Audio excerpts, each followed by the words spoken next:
I have to own up to something. What's up? The last episode we released, season 2 of Rick and Morty, in that one, I called the version of Hurt that they used Oh, here it in goes. the Wedding Squanchers a cover. It was the original by Nine Inch Nails. I didn't know that song was by Nine Inch Nails because Oh I man, only knew the Johnny Cash version. I'm a horrible person. nah, it's okay. So, I feel like I might but have.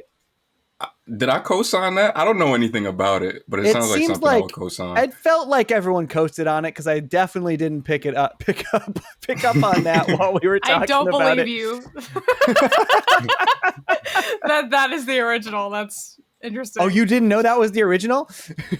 Okay, Yeah, so I we're thought not. that was Johnny Cash. Okay. I thought it was See? Johnny Cash. No, so see, that's the thing is the Johnny Cash version has overtaken the Nine Inch Nails version, but Nine Inch Nails came out with it in like the mid 90s and Johnny Cash covered it in the early 2000s. And So that's this the is version like everyone knows now, apparently. It's like a Wow. Whitney Houston Yeah. thing. Yeah. And I'll so, always love you. here's the thing. I What's feel the thing? bad about it. I feel dumb, but also I still think the song was weird in that moment. So, I don't think it fit. The but that's thesis okay. is still the same. There's just a couple little details that you gotta fix on your second draft.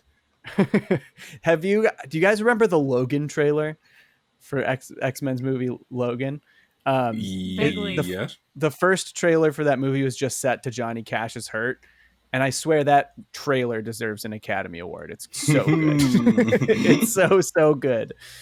Everybody has a trailer like that where they think it's like, Right. I don't know if I want to say better than the movie, but the trailer is like a work of art. Logan is a good movie, but man, that trailer. I love Logan. I love. You ever see the trailer for the second Kingsman, the one that's set to "My Way" by Frank Sinatra? Oh, I probably have. That's mine. I was like, "Fuck, this is dope." You know what I'm noticing a pattern here, though. If they're set to dope songs, people are like, "That's great. That's really good." People were convinced Suicide Squad was going to be great, but it was just set to Bohemian Rhapsody, so that tricked everyone. That's one of those songs where it's not fair. You could make a nice little AMV. Yeah, you can make a nice little AMV of Food Fight. And put goddamn Bohemian Rhapsody or of behind Suicide Squad. Right. Yeah. Okay. Yeah. Right. All right. Or just that. Oh man! Really Spider-Verse trailer made me excited. That's really the only one I can think of where I saw it and I was like, "Oh, this is going to be awesome!" Yeah. Right out the gate. Yeah, that's a great trailer, and a great movie. Indeed. Let's talk about that instead today. How about that? You want to talk about Spider-Verse? I'm sure in Spider-Verse, there's got to be at least one curse. Mahershala Ali probably mumbles a curse after he gets shot at some point. Yeah. So, that would be pretty rad. Fuck Miles. Be better than me. Oh, fuck.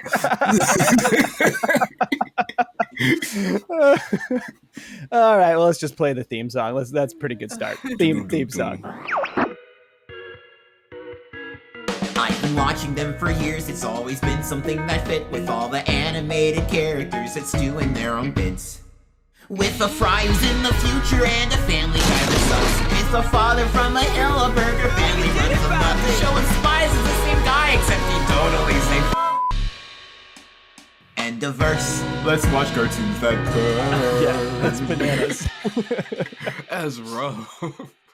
What the f*** is up, everybody? Welcome to Cartoons That Curse, the podcast that talks about cartoons that say swear words. I'm Johnny. I'm here with my co-host, Tariq. I'm Tarky today. How are you guys doing? We're Tarky today. As was foretold by the birthday cake. And we have an amazing guest today, one of our very best good friends, Offbeat Kiki. What the f*** is up, y'all? We're so excited you're here. This is going to be so much fun. We know you love Rick and Morty, so we're going to talk about Rick and Morty Season 4. Oh, look, it's a Rick and Morty shirt. I am wearing my Rick and Morty shirt today, yeah.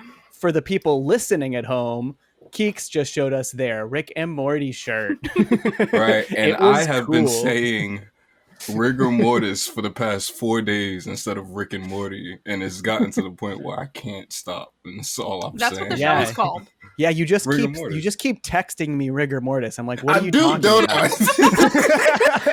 I just say rigor mortis. My phone beeps at 4:22 in the morning. Over. So it's I'm like, it's Tarky again.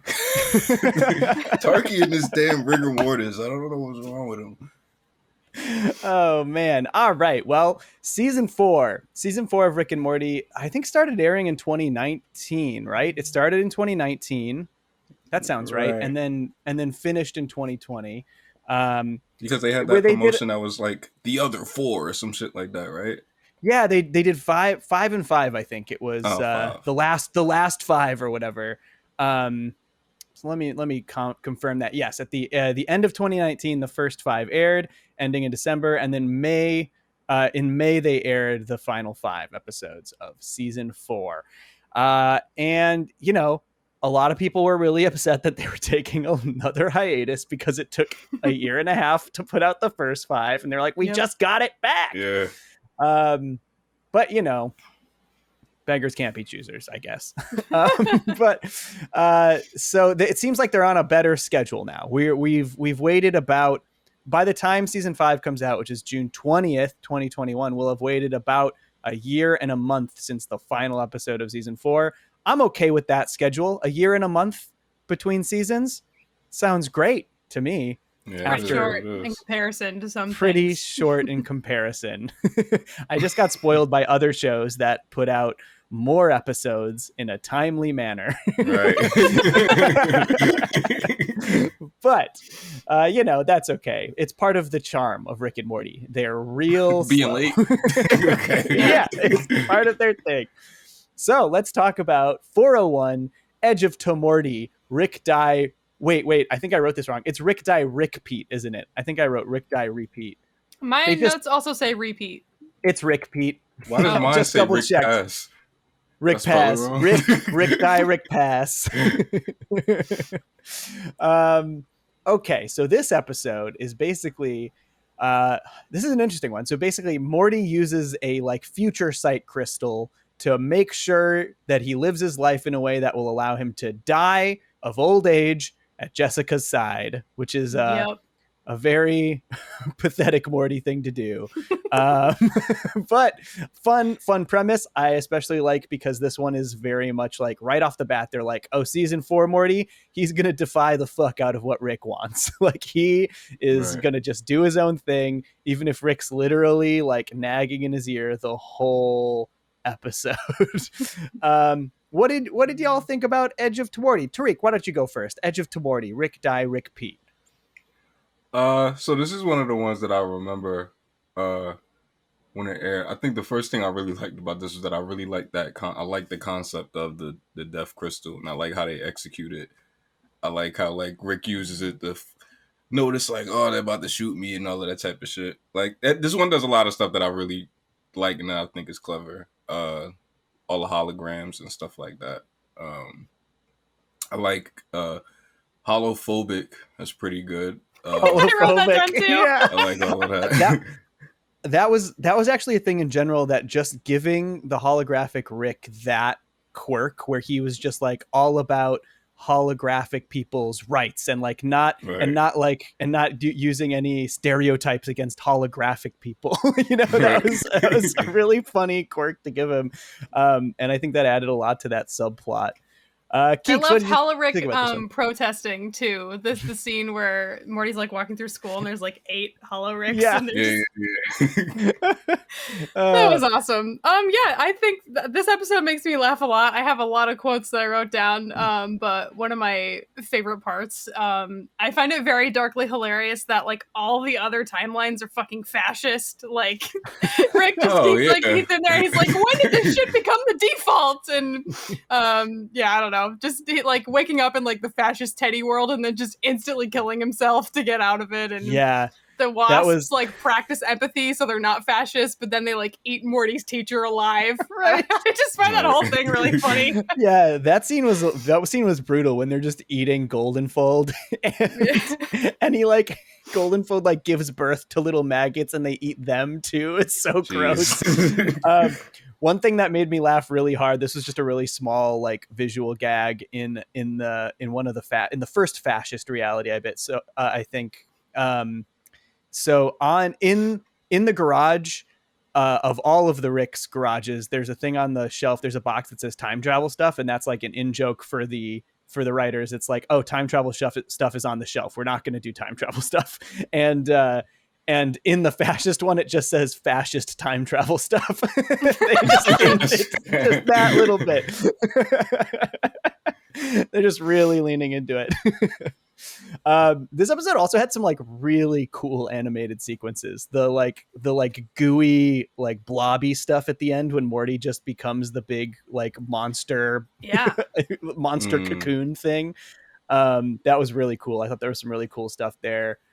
It felt like it ended on, I don't know. It felt like it ended a little underwhelming. It felt like it was leading up to this huge sequence. And then they were just like, well, they got Morty. And then I guess they did the like callback thing where there was like, okay, so now holographic Rick is real and Wasp Rick lays bees in his eyes or whatever, like eggs in his eyes. So like it all came together. But it felt like it happened so fast. I was like, I feel like I blinked in the end and it was like over. And I was like, oh, I guess I rewound. I was like, did I miss something? I was like, oh no, it just ended kind of quick. I get you. I love when Rick's like, there's a lesson here, and I'm not going to be the one to figure it out after Rick explodes. I feel like they did that a lot this season where they were just like, they've done it a lot over the course of the show. Like I think the first time was in season 1, Something Wicked Comes This Way, when they're like when Rick and Summer are trying to figure out like, what did we learn from this our deals with the devil, and they're like, I don't know, let's just get jacked and beat him up. And I feel like there's a few episodes this summer where they're like, in this season where they're just like, I don't know what we learned, guys. I don't know. The reason I wanted to talk about this season with you guys is because of the way that they like push the boundaries of absurdity so far that there isn't even a lesson to learn anymore. And I just love when shows get that weird. So. Yeah, that's one thing I noticed about this season compared to the rest is that like, I don't want to say nothing at all, but it's the closest Rick and Morty comes to having nothing to say. Like it's just, it's just the adventures. It's just like the wild shit. Like that's. I do think there's a couple episodes that go really far in the opposite direction, where they're just like they're trying to say a lot, and then the rest are kind of just like, everything's bananas, meaningless, bonkers. You know what I mean? Right, I get you. It's like the universe is chaos. Just enjoy it, okay? But I really liked the sci-fi of the like crystal that shows you how you die. That was really neat. Same. Seeing Morty just go full Terminator and like use the Meeseeks to take out the police. And, like, that was bananas. I got a big laugh out of him like figuring out what to say to the judge to get out of going to jail. I love that. That was really, really interesting and really clever. The judge is Sherry Shepherd from The View, which I thought no was way. funny. It freaked me the hell out when I was watching. I'm like, who the hell is that? And then when the credits started, I said, oh, it's Sherry. I wrote down, oh shit, the judge was Sherry with 2 exclamation points. That's how excited I was. Love that. That's wild. And then at the end, when he's just like so fixated on following the crystal to be with Jessica, like long term or whatever, that he just chooses not to go skinny dipping with Jessica. Like, like you can just go right now. I think we get together in our 40s. Right. Oh man. And that the reveal is really good too at the end. Mm-hmm. It's the tag, so right? Funny. Yeah. It's the tag, yeah. Yeah. Really good. Yeah, what's the reveal? It's that she wants to work in hospice. Right. Yeah, and just tell every dying person that she loves them. Yeah. And like hold them as they die. It was so dark. Oh man, I think that is it's a big character. It's actually probably a big character building episode for Morty now. Like, I mean, we've had a few of these at this point where he's like he's often now, actually there's a few in this season too, where he's like, well, look, I'm going to embrace all of this crazy stuff that I can do with Rick and use it to my advantage. And every time he does that, he learns a harsh lesson. Yeah, I did write down every time Rick gives Morty time-altering tools, Morty fucks up his life somehow, which also happens in Vat of Acid. Right, for sure. Man, good. It's a pretty fun, but it's a pretty fun season premiere. Like it's a big. It feels like a big season premiere, which is good. And I feel like I guess they've done that seasons 2, 3, and 4 all had solid big season premieres, so they're pretty good at starting their seasons off. Y'all have any other thoughts about Edge of Tomorty?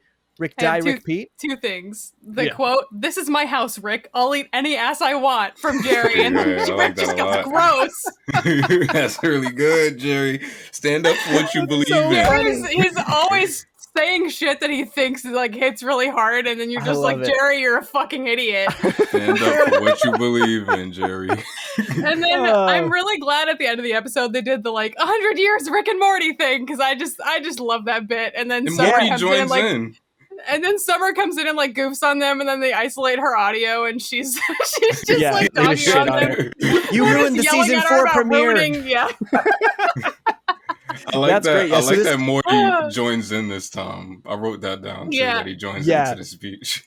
I think it's weird how they've done that 3 times. They do it in the season 1 premiere, the season 3 premiere, and the season 4 premiere. And I feel like each one changes just a bit to illustrate that character development, especially in Morty. Like the season 1, Morty's writhing on the ground in pain because he doesn't know what's going on. And season 2, he's joining in and he's stoked with Rick. And season 4, he joins in with Rick to shit on Summer.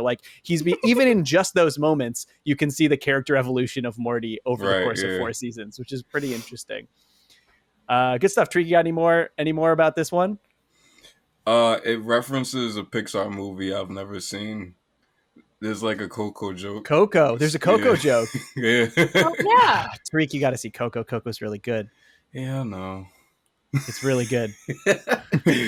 We're gonna change the name of the podcast to Cartoons That Coco. We're only gonna talk about Coco from now on. We're gonna talk about Coco and Foster's Home for Imaginary Friends. Apparently, those are the 2 cartoons that Coco. All right, let's move on to 402, The Old Man and the Seat. This is the one where Rick has a vendetta against a man who shat in his toilet.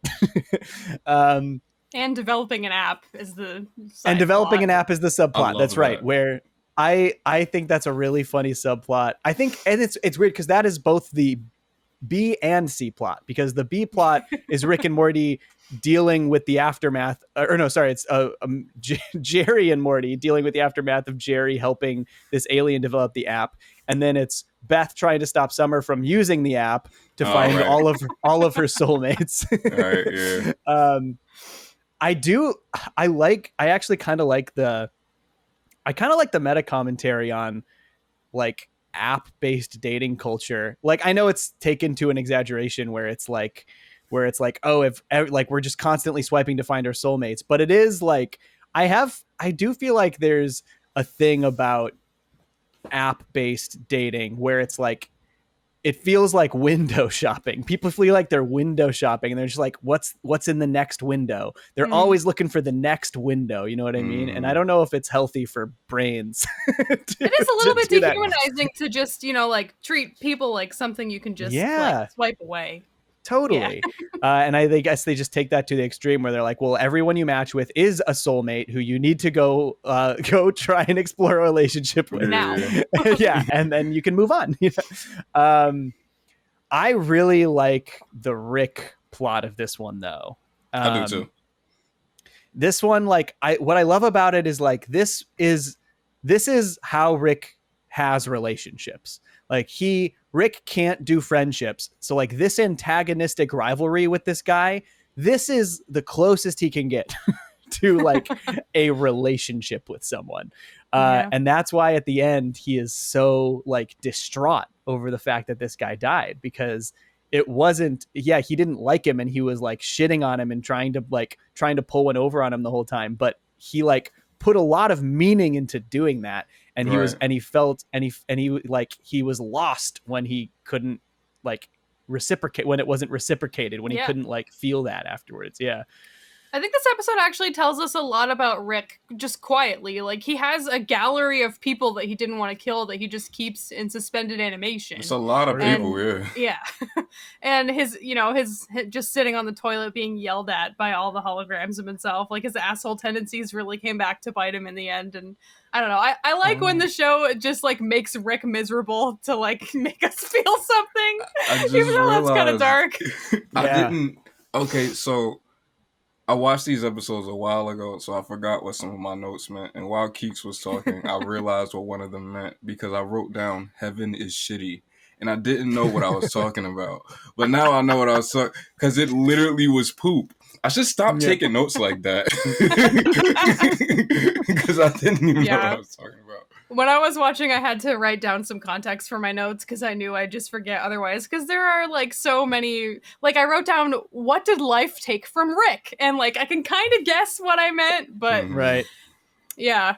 You're smarter than I am. I don't have... There's no context for me.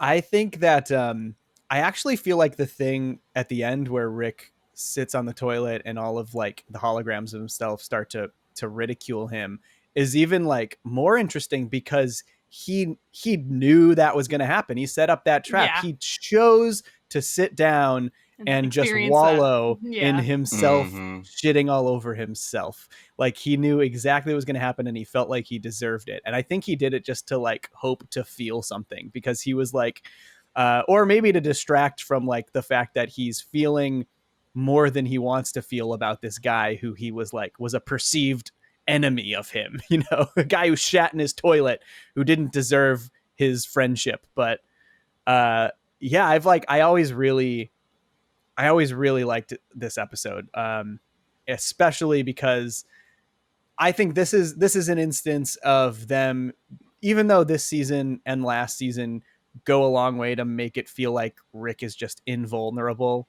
I think this episode does a really good job exploring his psyche, through that. Because, like, before season 3, they're exploring, he's not as invulnerable and they're kind of exploring a lot of him through the things that he can't control. And I feel like they do a good job in this one, continuing to do that, even though he's still, like, the whole time in this episode is completely in charge of everything that's happening. You know what I mean? Like, every step of this, like, rivalry, he's one-upping this dude. He's like, he's the winner of everything. And in the end, he's still the loser, you know? Mm-hmm. He acts invincible, but, you know, there's ways to get at him. One of my favorite, like, funny moments of this episode is when Beth is on the phone with Jerry and she's telling him about the app and she's like, yeah, a really dumb, uncreative, super sweaty name. And then it just pans out to Jerry and the Love Finder's name being circled as the best one among all the other shitty ideas. Oh, it was great. Oh man, also, I wish I had written down the other names because I think they were even worse. Yeah, Love Finders with 2 Z's is terrible. But is it 2 R's? I think it's 2 R's. But something I noticed, I randomly caught, was Verma Gerber's son on the phone is played by Pamela Adler, aka Bobby Hill, aka Pajama Sam. Oh my god, I love that. Made me excited. She should be in everything. I put Bobby Hill's voice comes out of the fly's phone. It's the first to know what happened in the episode. I always forget that she also did Pajama Sam and that Bobby Hill and Pajama Sam are the same voice, really which means you could do some really funny edits. But true. Oh my god, Pajama Sam yelling, "That's my purse!" Oh man, y'all got any other thoughts on the old man in the seat? The episode stresses me out because I'm an app designer, so the whole, like, let's make an app thing. I'm just like, oh god, I don't want to be exposed to this. It's following you to your media. Oh, it's also Taika Waititi is the alien. That's a really fun performance. He's just got the best voice. He's so funny. And I guess I also like that, like, we've got this little mini Jerry and Morty adventure, and it's interesting to see Morty be in charge. Like Morty is the Rick and Jerry is the Morty in that situation. And to see the ways that Jerry ruins it when Morty's in charge is interesting. There's a point in the episode in Summer and Beth's story where Beth says, "How many soulmates is that in a week?" So what is that? How long does this episode take place over? It's got to be a week. I mean, it's got to be a week, right? There's no way all the Rick stuff and that's nuts. I don't know. It started making me think about like the timeline because I was like, damn, all that happens. This is like drawn out that long. I think the Rick stuff could make sense for being over the course of a week, but the Jerry and Morty stuff, them being trapped on that ship for a week, is like that one's like wild. Yeah, it's like, oh, they were just prisoners on that ship for a while. That's pretty crazy. And it like at least even if it's not even just a week, it is a couple of days, right? Because you see like the motel and stuff like that. For sure. Yeah, I like how at the end everyone running to find their new soulmates. Everyone is just exhausted. No one's having a good time anymore. They're just like, oh, we found each other. Now what next? I don't know. Yeah. They all look stoned. They're just like they're just got blitzed red eyes.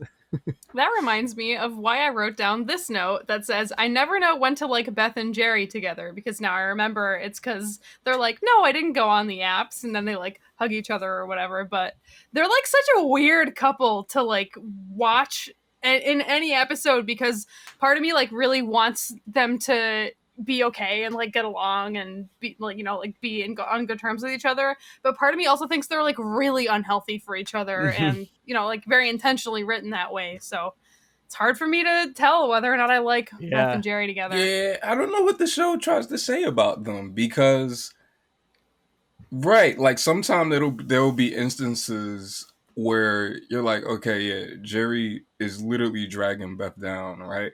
But the show sometimes will go out of its way to say like, no, these two are made for each other. So yeah, I don't know. I get mixed messages from it all the time, you know. Like, they're definitely codependent. Like, yeah, I mean, they were they're codependent. Right. That's one of my favorite episodes of the whole show. The marriage counseling one. Oh yeah, we talked about that one a lot last week. I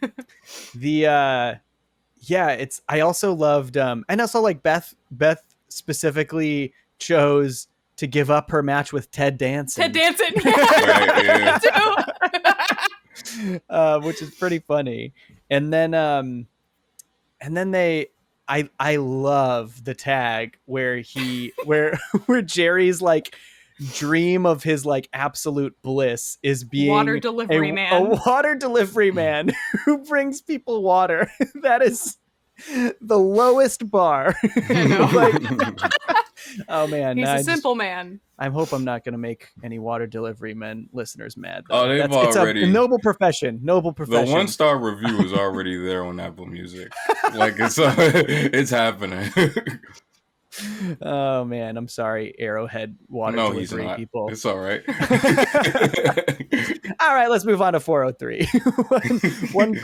One crew over the crew, Morty. Man, the names are hard this season. Yeah, they're ridiculous. Like when I was trying to jot these down, I'm like, there was like clever ones in the first, like, Rick Steminute, like, you know, Lawnmower Dog, right. Like, all right, stuff I can remember. And now it's just like, oh, what are you doing? I think they're having fun with how convoluted the puns get, which you know, good on them. I think the old man in the seat is really simple and a good title. That's a really good title. Yeah, it is. This one using crew twice as a pun. Instead of one flu, it's one crew, and it's crew coos. That's a lot. It's a lot. I did write down these names are starting to bother me by the end of the season. I think that's when I got the chilled Rick of Mort. I was like, okay, I can't do this anymore. 403 is the heist parody. This is the episode that basically came about because Dan Harmon hates heist movies and thinks they're formulaic. And this episode very much illustrates that they are formulaic. I do like how much it like takes the piss out of heist movies. I think it's really funny. They just go through every beat of the heist movie over and over again. I love them like gathering the crew. I think my favorite moment in that is when they go to get the first guy and he's like, Glarm, how you doing? He's like, the name's Glear now and I play piano. Hey, Glear, play the piano. I'm not gonna. And the name's Glarm. It's so fast. It's just like he goes through his little like change of heart so fast to the point where you're just like, oh yeah, I guess this is exactly how a heist movie goes, just in fast forward. It's just fast forward. I mean, Elon Musk though. There's Elon Musk in this one, which is Elon Tusk. Thank you very much. Sorry, I love when he makes them walk like 2 feet just to say, "Let's talk over here." That is a good bit. That is a good bit. Yeah. How do you guys feel about the heists? Give me your thoughts on the heists. This is actually the first episode in the history of Cartoons That Curse that I've never seen. Wow. I've never seen this one. It's the first episode of any show that we watched so far that I haven't seen. But then I kind of wrote, like, I may have seen this because I recognize the Doctor Strange thing. He's like, right. It's a good bit. Lab coat, rip off Doctor Strange. Like, I remember that. I don't know if that was in trailers or anything like that, and that's why I remember it, because I don't remember the rest of this. Right. And I don't know. I feel like, so meeting all of Rick's friends was really fun. And then, like, you know, they keep doing it. You son of a bitch, I'm in. Like, you know, like all that stuff is really, really funny to me. And then, like, they just kept, the thing about it, I think for me, was that they hammered in the heist thing, because that's exactly what it is, but they hammered it in so hard that I kind of stopped laughing for a little bit. And I'm like, all right. It got exhausting. Exactly. Yeah, it got exhausting. So then I'm like, all right. But then the episode actually got me back with the Netflix reveal where Morty's just like, this is so stupid. Funny. Oh yeah. It got me right back with that. I was like, oh, I like this. This is really funny. that I'm on the same page. I'm like overall mixed about the episode, because even though I get that they were very much just trying to beat, they were trying to make heist movies exhausting, because that was what Rick was trying to do. That was what Rick was trying to do to Morty, is make heist movies exhausting. And they also did it to us, the audience. He was making Morty hate his screenplay the entire time. Which is horrible. But it's also, that is like, as much as, you know, as exhausting as this episode is, that is a good, clever end twist, that the whole thing was just Rick trying to get Morty to not care about his screenplay. It's also an interesting character moment for Rick, because he is so scared of Morty having some sort of his own success and not being like reliant on these fun adventures with him. He's like, he needs Morty. And so he's like undermining Morty's successes so that he can keep hanging out with Morty. But yeah, it's like, it's hard to get through the exhaustive nature of the heist stuff. I think there's some good moments in like the big heist fight that make it better. Like one of them is like when he's like telling the Randotron that he like swapped them, and then the Randotron's like, oh, but I moved, and then he's like, yeah, well, I swapped the tape, and then he's like, oh, impressive, as if like that specific moment is like anything that took, you know, big brain energy. And then Rick and the robot just yelling, I programmed you to do that, back and forth at each other. Yeah. I also like one of my favorite moments, that it's like such a small moment, and it's partially delivery, but it got a huge laugh out of me, is when he's in the Netflix meeting and the guy's just like, crazy day, huh? The sky turned into a circuit board. and Morty's like, yeah, that was part of my adventure I was on. And he's like, and he's just like making small talk. And it's also funny because, you know, all of these writers have like had those pitch meetings with directors before with executives before, and like the executives just like Morty's just like, yeah, we came down from the like the circuit board thing to come here. He's like, oh, try coming in from Malibu. Yeah, I like that. It's so funny. He's just like so phoning it in, the executive guy with the things he says. It's great. Right. Exactly. Yeah. It's I really like that. So like there are so many things about this episode that I'm like love. Yeah. But I can't. It's another one that I like. It's tough for me to like want to rewatch this episode. I guess yeah.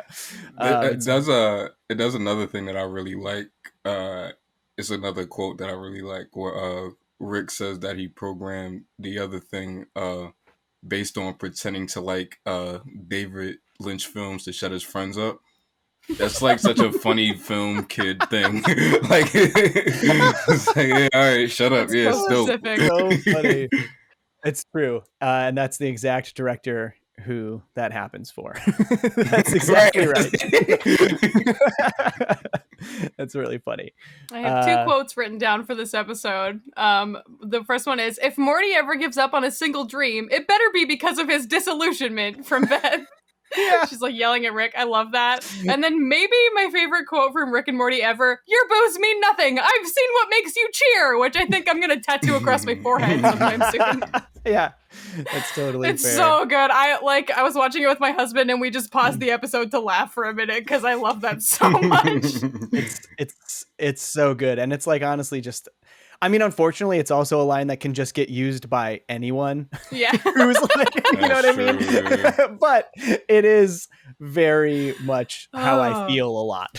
So often.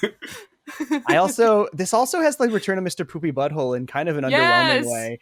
He's great, but like very little impact on the whole story. I like his introduction, and I love the tag where he's just like, wait, why did you train all of my students to fight me? And I just wrote Mr. Poopy Butthole gets screwed over again. Like he just keeps having he lost his whole job because of this, and he's having a hard time with the Smith family. You know what this made me think about? Because I watched the one episode we did with Man the other day, and it got me thinking like, I don't remember which one of y'all it was, but one of y'all said that, like, I think it might have been you, Johnny, that the episode with the parasites, the one that introduces Mr. Poopy Butthole, like that's like a different Rick and Morty. So maybe that's why they know Mr. Poopy Butthole. And it got me thinking like, well, is this that same Rick and Morty since he's here too and they already know him and they established that they know him? I was wondering the same thing. Yeah, like if that is the case, if that's the case, then there's nothing necessarily that ties this Rick and Morty to C-137, the universe that they like allegedly live in or whatever. So who knows? Maybe, like, I guess that's kind of the fun of the show, is like anyone could be or might not be. But it's also possible that like our Rick and Morty know Mr. Poopy Butthole also. They just they just don't go on all the adventures like that Rick and Morty did to put him in the title sequence of every episode for that episode. Yeah, that's the fun stuff to speculate about. Get real in the weeds about the multiverse. You guys got any other thoughts about One Crew Over the Cuckoos, Morty? I don't want to make you say that title again. No. Thank you. 404 is another title. Claw and Hoarder Special Rictums, Morty. Oh, okay. Right. I kind of appreciate how convoluted this one is. Yeah. Morty demands a dragon, but then Rick soul bonds with it. A lot of people hate this episode. A lot of people hate this episode. So this is another episode that I've never seen before. Yeah. And this is my first time seeing it. And I thought this shit was funny. Like, I just couldn't, like, I thought this shit was really, really funny. I do too. It does something that the show does 2 times this season, where it's just like really weird, borderline out of place, new age hip hop references, like not old references, like rappers that are like active. So like Rick listens to A Boogie for some reason. I think it's either the last episode or the one before it. But I was like, why the fuck is he listening to A Boogie? And here, number one, the Dragon owns a vinyl of Future's first album. It's just like, why the fuck does he have that? And it's signed with like Molly and Percocet. Percocet and shit. Like, goddamn. And then I was watching an episode with Keeks, and you were freaking out. It was pretty fun to watch. You can attest to the fact that when they started the sequence with Mask Off, I yelled, "Stop it! Stop that!" That's so funny. This episode's stupid. It's so stupid. It is like the epitome of stupidity in Rick and Morty. I love how at the beginning, like we've almost every season there's an episode that's like Morty demanding like, I want to do my adventure. We're going to do my adventure. And this time he is like so fucking angry. He's like, Rick, you said I could have a fucking dragon, Rick. Like, give me a dragon. And I like how he gets his dragon, and then like the idea of like the dragon cheating on him with Rick is really funny to me. But I love what the dragon and Rick do for fun. They like get blazed and go to the zoo and just let out all the animals. And then get them blazed too. It's so stupid. They have such a good time doing it. I think that's all fun in the first act, and then the whole rest of it is like, I really like how Rick goes from just like hating the magic angle and like it's like Rick versus magic to like just embracing it and being like, magic's pretty cool. I can do what I want. Rules. Yeah. And Morty's nerdy magic learning actually helps them out big time.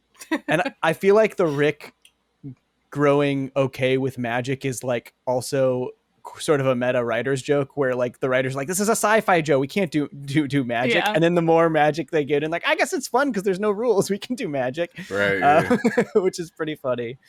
What do you guys think about all the really horny dragons? Man, those dragons really wanted to beat. Like it was nuts. Like I couldn't. I was like, man, this is wild. There's a part that where they do something that I think is really funny. One of the dragons comes out. I don't remember. It was like some kind of like really big master dragon or something. And then like Rick's like, oh shit, I didn't see the staff. And they get you to pay attention to the design. Because nobody sees the staff until he points it out. Then you see it and you're like, oh shit. It's just a big dildo. Yeah, I thought that was a clever way of getting you to like pay attention to the design. It's so funny. He also, that Grand Master Dragon comes out and he says he's like emerged from his cum cocoon. Yes. Oh my god. All right, this is like Rick and Morty Spanish Fry. Yeah, but they take it way further because they're not on Fox. They do. Right. This is such a gross moment, but it makes me laugh every time, and I think it's all in Justin Roiland's delivery. But it's when that one dragon comes out and he just goes, "Yeah, we all hang out here so we can fuck woolly mammoths." He's the only one who does that. And they start shitting on him like, that's gross. It's so funny though, just the way he says woolly mammoths. Oh my god. You guys have any thoughts about the cat subplot? I love that. I want to know what's in that cat's mind so badly. Oh my god. I think they did the right thing not showing us because like, it's more fun that way. It's more fun that way, but I love that Jerry forces himself to look and then just immediately starts vomiting. Jerry just had a great time with this cat. And whatever he saw, he's like, get out of here. He's like, leave. And it's weird because like we don't see it, and we only ever see the cat be a pretty good dude. You know what I mean? Yeah. So we're just kind of like, oh, cat. He just wants to go to Florida. They don't ask questions there. That's so funny. Which they really don't, because Florida's gross. Now we're pissing off water delivery men and Floridians in this episode. It was gonna happen eventually, man. We've gone too vanilla with this podcast. We're gonna have to piss somebody off. I don't know, man. In Rick and Morty season 2, we pissed off the Pope, I think. So we went pretty hard. We pissed off the Pope the moment we started this podcast. That's true. I should invite him on. We should. No, because he I saw he left a comment under that article. I'm like turning this into that bit ran out of steam. You couldn't keep it going. Turn this into a well, all right. It was a good attempt. Yeah, an attempt was made. Try. I think you'll nail it next time. Knock it out of the park next time.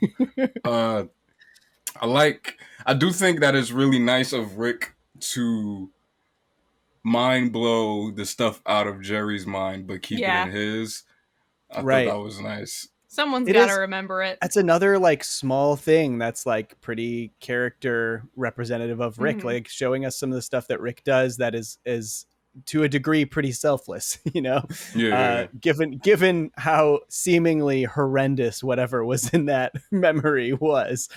But yeah, that's cool. Like I think they do a pretty good job this season with like being able to keep it wildly chaotic and episodic, and then just having moments that bring it back to the characters and kind of are revealing. Yeah, I like that. I like that a lot. I also think that Matthew Broderick was a good guest voice for the cat. It's a pretty funny guest voice. Also played another famous cat, Simba. Maybe ever heard of him? Ever heard of the Simba. Lion King? I thought that was Donald Glover. Did you guys? Good point. Did you guys know that in 1987, Matthew Broderick killed 2 women in a car crash in Ireland? Maybe that's what they That's saw. not funny. I'm sorry. But it just, I didn't hear that. Whenever I get the chance to tell people this, I tell people this because people don't fucking know that he literally killed 2 people in a car crash in Ireland. Yeah, I did in the know. 80s. Well, Matthew Broderick stands. Sorry. I've done my duty. I can leave now. We're pissing off everyone today. Yeah, pretty fucked up. Famous people can get away with a lot of stuff. It's a bummer. They can. That's true. I have some quotes written down for this episode. Let's hear it. The first one is when Rick goes, "I'm not co-bleeding," when they're like signing the dragon contract in blood, because co-signing contracts is a terrible idea. So I love that. Right. The second one is when Rick goes, "First off, I always slay it, Queen," which just I wrote that too. so out of character for him, but I also love it a whole lot. Next one is when he says, "What in the medieval equivalent of tarnation?" Because like clearly the writers didn't want to like look up whatever it would actually be. Yeah, I love that. Yeah, that's great. And then when they're doing like the dragon orgy, he's like, "Maybe don't tell your parents we did this." Yeah. I really like when they're watching TV earlier and she's like, "It's like Bones, but they solve ass crimes." Yeah, it's called ass.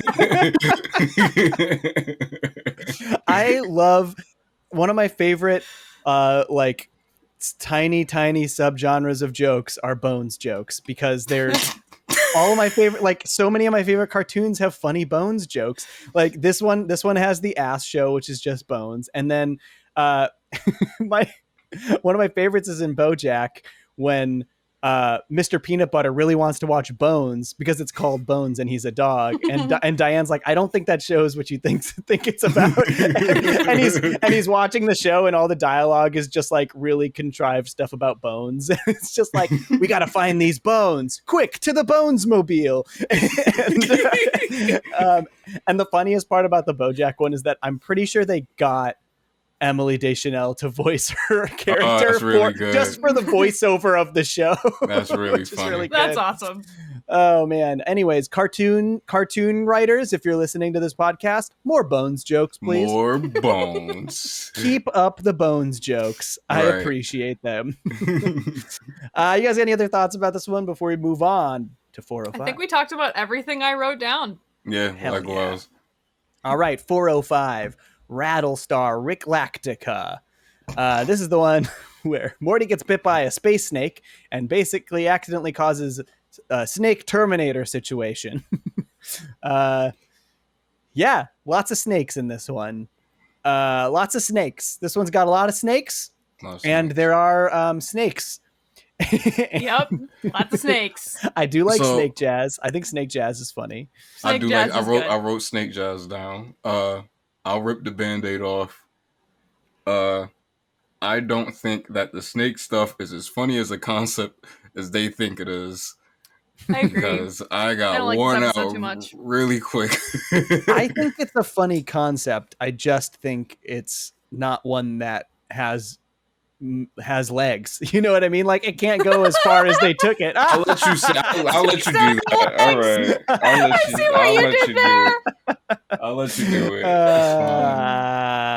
Yeah. There are only two things I wrote down for this, which is comparing the vacuum of space to what happens to people who go on SNL, which I thought was pretty good. It was pretty funny. And then the whole family but Jerry laughs about the idea that he would have an affair. They're like, "Oh, what's Jerry doing?" And then everyone's like, "Nah, he would never do that." That was a great moment where everyone laughs that he's at him. The idea of him having an affair is so good. But yeah, I never liked this one very much. I don't know, like it's okay. It's not like I was like hating the time I spent watching it, but I just kind of think it's a weak episode. There are things I like about it. I like that it's another instance of like Morty trying to do the right thing and fucking everything up. Yep. And I don't know. I do think that like the exaggerated Terminator thing is funny, whereas like things just keep traveling through time. I think that's funny, and I like that it led to Keegan-Michael Key returning as the like time cop. Who I love the character. Glad he made a return. And I love the scene. I love the scene where Summer's hanging out with her friends and like turns on Snake Jazz and is like, "This is my new jam." Yeah. I love that. Like, that's really good. But yeah, awesome. Overall, this is like real. This is a real underwhelming up for me overall. It's kind of a nothing one. Yeah, other than Snake Jazz. Yeah. And then the fact that it was like the 5th episode and the first release of 5. Mm-hmm. I just remember being so like, can I have the other half of the season, please? Because that episode, I feel like it shouldn't count. Rough. Can I just have one more? It's rough to stop here. Yeah. All right. Well, I guess on that note, let's just move on. Let's just move it along. By Snake Jazz. 406, Never Ricking Morty. This is The Story Train. This episode. This is a divisive episode. It's one that I happen to love, but I don't think everyone does because it's exhaustingly meta. But that's my problem with it. Yeah, it got a little too meta for me. Like it was, it had me for a lot of these have me for a while, and then they keep going, and then I'm like, all right. And this was one of them. This is one that. Sorry, go ahead, Geeks. Oh, okay. Sorry. I just I haven't seen Snowpiercer. My husband was watching it with me, and he was like, "They're making fun of Snowpiercer." I kind of thought it was Infinity Train-esque, but you know, I'm not sure if the timelines match up. But either way, I just kind of feel like when Rick and Morty like takes a target at like or like kind of parodies something like too closely, I just kind of like lose interest in it, or it becomes like less funny to me or just like less enjoyable for me to watch. So as much as I like enjoy the meta commentary and the like reality bending of like throwing them outside the train and like they're in a different story and then they're coming back, like some degree of like the meta-ness just makes it a little bit harder for me to enjoy the episode. I generally agree, but as a kind of a story geek, this one does a lot for me because like basically what this is the story train is the story circle. The Harmon Circle, it's right? The Harmon story circle. Yeah. And I love like they make so much funny commentary about it where they're just like, first they in the dialogue of the episode, they call it uptight and overwritten. So like, it's like, to me, it's so clear that this is the writers just having fun with like, it's like the writers blowing off steam about their own writing process. And I appreciate that. And I also like when they whip out the circle. Rick is just like, this thing is just a fucking circle. You'd think it was so goddamn complicated. Like, guys, it's just a circle. Like, it's not that hard to figure out how the story circle works. It's like, it's pretty simple.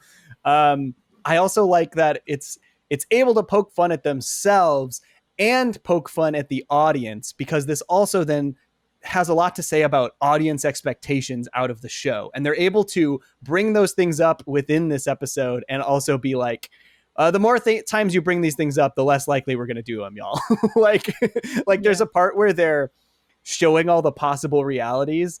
And Morty's like, are any of these things canon? And Rick's like, they could have been. And I think he's basically saying like it's making fun of like fanfics and fan theories, because like a lot of the writers of the show have basically said like, look, if fans throw out a fan theory, we're very likely to not do that, even if it makes a lot of sense. Like we're very likely to avoid doing what y'all have already like figured out and said. So I don't know. That was all very fun to me. And I fucking love the ending when they bring the story train to a halt by just making it the Bible. Making them pray because it's distinctly out of canon. He gets to spend eternity in every writer's hell, the Bible. And then they make Jesus sexy and they start shitting on Bible stories. And then they say that he saved them so that Christians can't be offended. It was just funny. One of them says, so God damn. A character says, God damn. And I thought that was really funny because it's literally God. Right. I thought that was such a funny way to end it, especially at the end where they have this big climactic, like crazy 3D animated sequence where they go through all the Ricks and it's like, and it's the Evil Morty, which is like Evil Morty is the number one thing that the fans are just like, bring us Evil Morty. We want to see Evil Morty. And so I like that they do that and are like, we know y'all are obsessed with Evil Morty.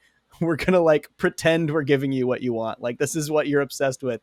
And then, and that's like also, like, that's so true. Like, such a blatant, like, imagine if that had happened in any show that you guys like, where just like all of a sudden a character just starts like getting on his knees and praising Jesus, like, protect us, Jesus. Like, that would just bring everything to a halt. And it's such a funny way for them to like, to literally bring the story to a halt by saying anyone who does that in a script is bringing their story to a halt. Man, they brought the story to a halt. Exactly how Tyler Perry ends his movies. That's really funny. They're always in church. This is the second time we brought up Tyler Perry on the pod. That's true. It's not going to be a thing, I promise. There's not going to be a Tyler Perry counter. We'll see. We'll find out. We're at 2. I also love Rick's rant about spending money towards the end of the episode when we find out that it was all like on a little train, and then he goes, nobody's out there shopping with this fucking virus. And you're just like, oh, okay. I think that line was ADR'd because they definitely wrote this episode well before the virus. So, and then the episode came out shortly after the virus. And so like, they must have gone in an ADR and add that in. It just came out in May, so it was like a short time to fix. I do like how the episode shifted from like being like look, praising Jesus is unrelatable and brings the story to a halt, and then at the end they're basically like, praise capitalism, buy everything. Which is like kind of does the same thing. It's just more acceptable. It's funny. I don't know. This is an episode that I very much understand why people don't love. I love it. I think it's a really fun watch. Yeah. And I honestly forgot that they were on a little toy train the entire time. Right. I did too. When that happened at the end of the episode and then it falls off the tracks and stuff, I was like, oh my God. Like, I just completely forgot about that. I do think they don't need to.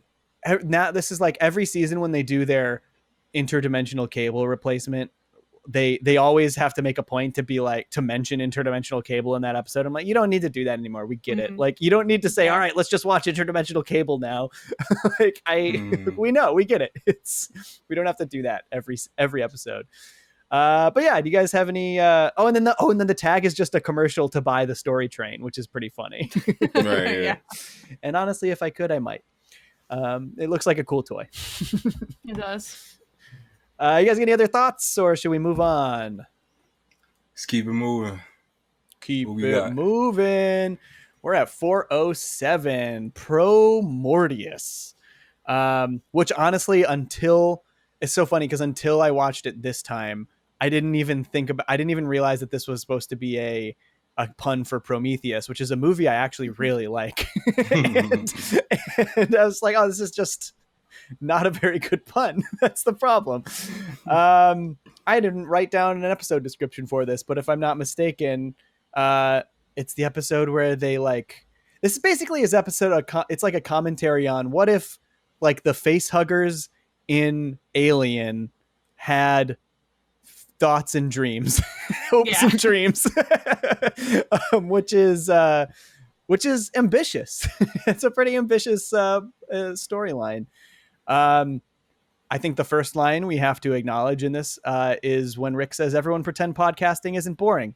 I also wrote that down. Oof. I wrote damn, all three of us wrote that. That's funny. We will continue to pretend podcasting isn't boring right now. we keep getting requests for this one show that I've never heard of called Background Music. I'm not sure if we should do that. Yeah, Johnny, you stole my joke. I said it on the podcast. Yeah, I did. I took it. It's here. That's a good joke. I don't blame you. You know, because you wrote it. Yeah, well, that's the next show we're going to cover, background music. Right. Right before human music, and then snake jazz. Yeah, the three types of music. Yeah. All right. Well, how do you feel about Pro Mortius? Y'all any thoughts on Pro Mortius? I didn't write down a lot, but I do think this episode is pretty fun and also pushes the boundaries the farthest of, like, maybe any of them, specifically because of the scene where the Rick and Morty face huggers, Steve and Bruce, start making out, and they're like, "Oh, can we do this?" Rough. I'm like, "Oh, you guys really went there." I mean, you have to remember that they are their own people. Like, that's yes, the like, face huggers are their own people. They don't know that Rick and Morty are are related. You know what I mean? Those are just vessels for their existence. You know. It was a moment of longing in the middle of this intense episode. I laughed pretty hard at the 9/11 thing at the beginning. Have to admit. They just breeze past the Twin Towers. They're like, we'll just do a Pearl Harbor instead. It's a really, I mean, like, I don't know how many times you can say this, but it is a really funny 9/11 joke. It's a really clever way to do it, where they're like patting themselves on the back for not doing a 9/11. Like, that's pretty funny. Like, we just did a Pearl Harbor instead, which is like, oh yeah, I guess that's more acceptable because it's older. It happened longer ago. Time ago, I guess. Yeah. Oh man. I love when they like realize that they left Summer. They're like, forgot Summer at the planet. I don't know. I like having a pretty good time though. That's true. She really made the most of it. She figured it out. I like this episode, but I don't know. I didn't have that much to say about it. I thought it was ambitious and clever the way that they like these face huggers are. In any other movie or show would be the mindless drones that get slaughtered. You know what I mean? But it's like the episode is about let's follow their hopes and dreams. You know what I mean? And I think that's really interesting. And I think they did a cool job exploring it. And I don't know what else to say. I love the idea of Rick being like a conspiracy YouTuber or whatever, like spouting off like, they want you to die immediately and lay your eggs, but you can be a person, and just I don't know.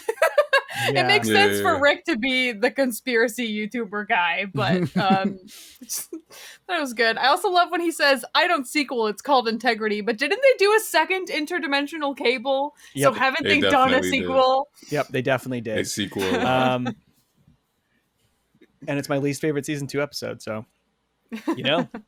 I guess they changed. I guess they're not going to do it again.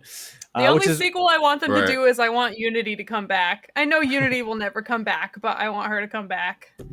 I feel like they do a pretty cool they rarely do direct sequels. They sometimes bring people back and like do new stories, but it never, other than Interdimensional Cable 2, it never feels like a sequel. It almost feels like a spin-off with related things, you know.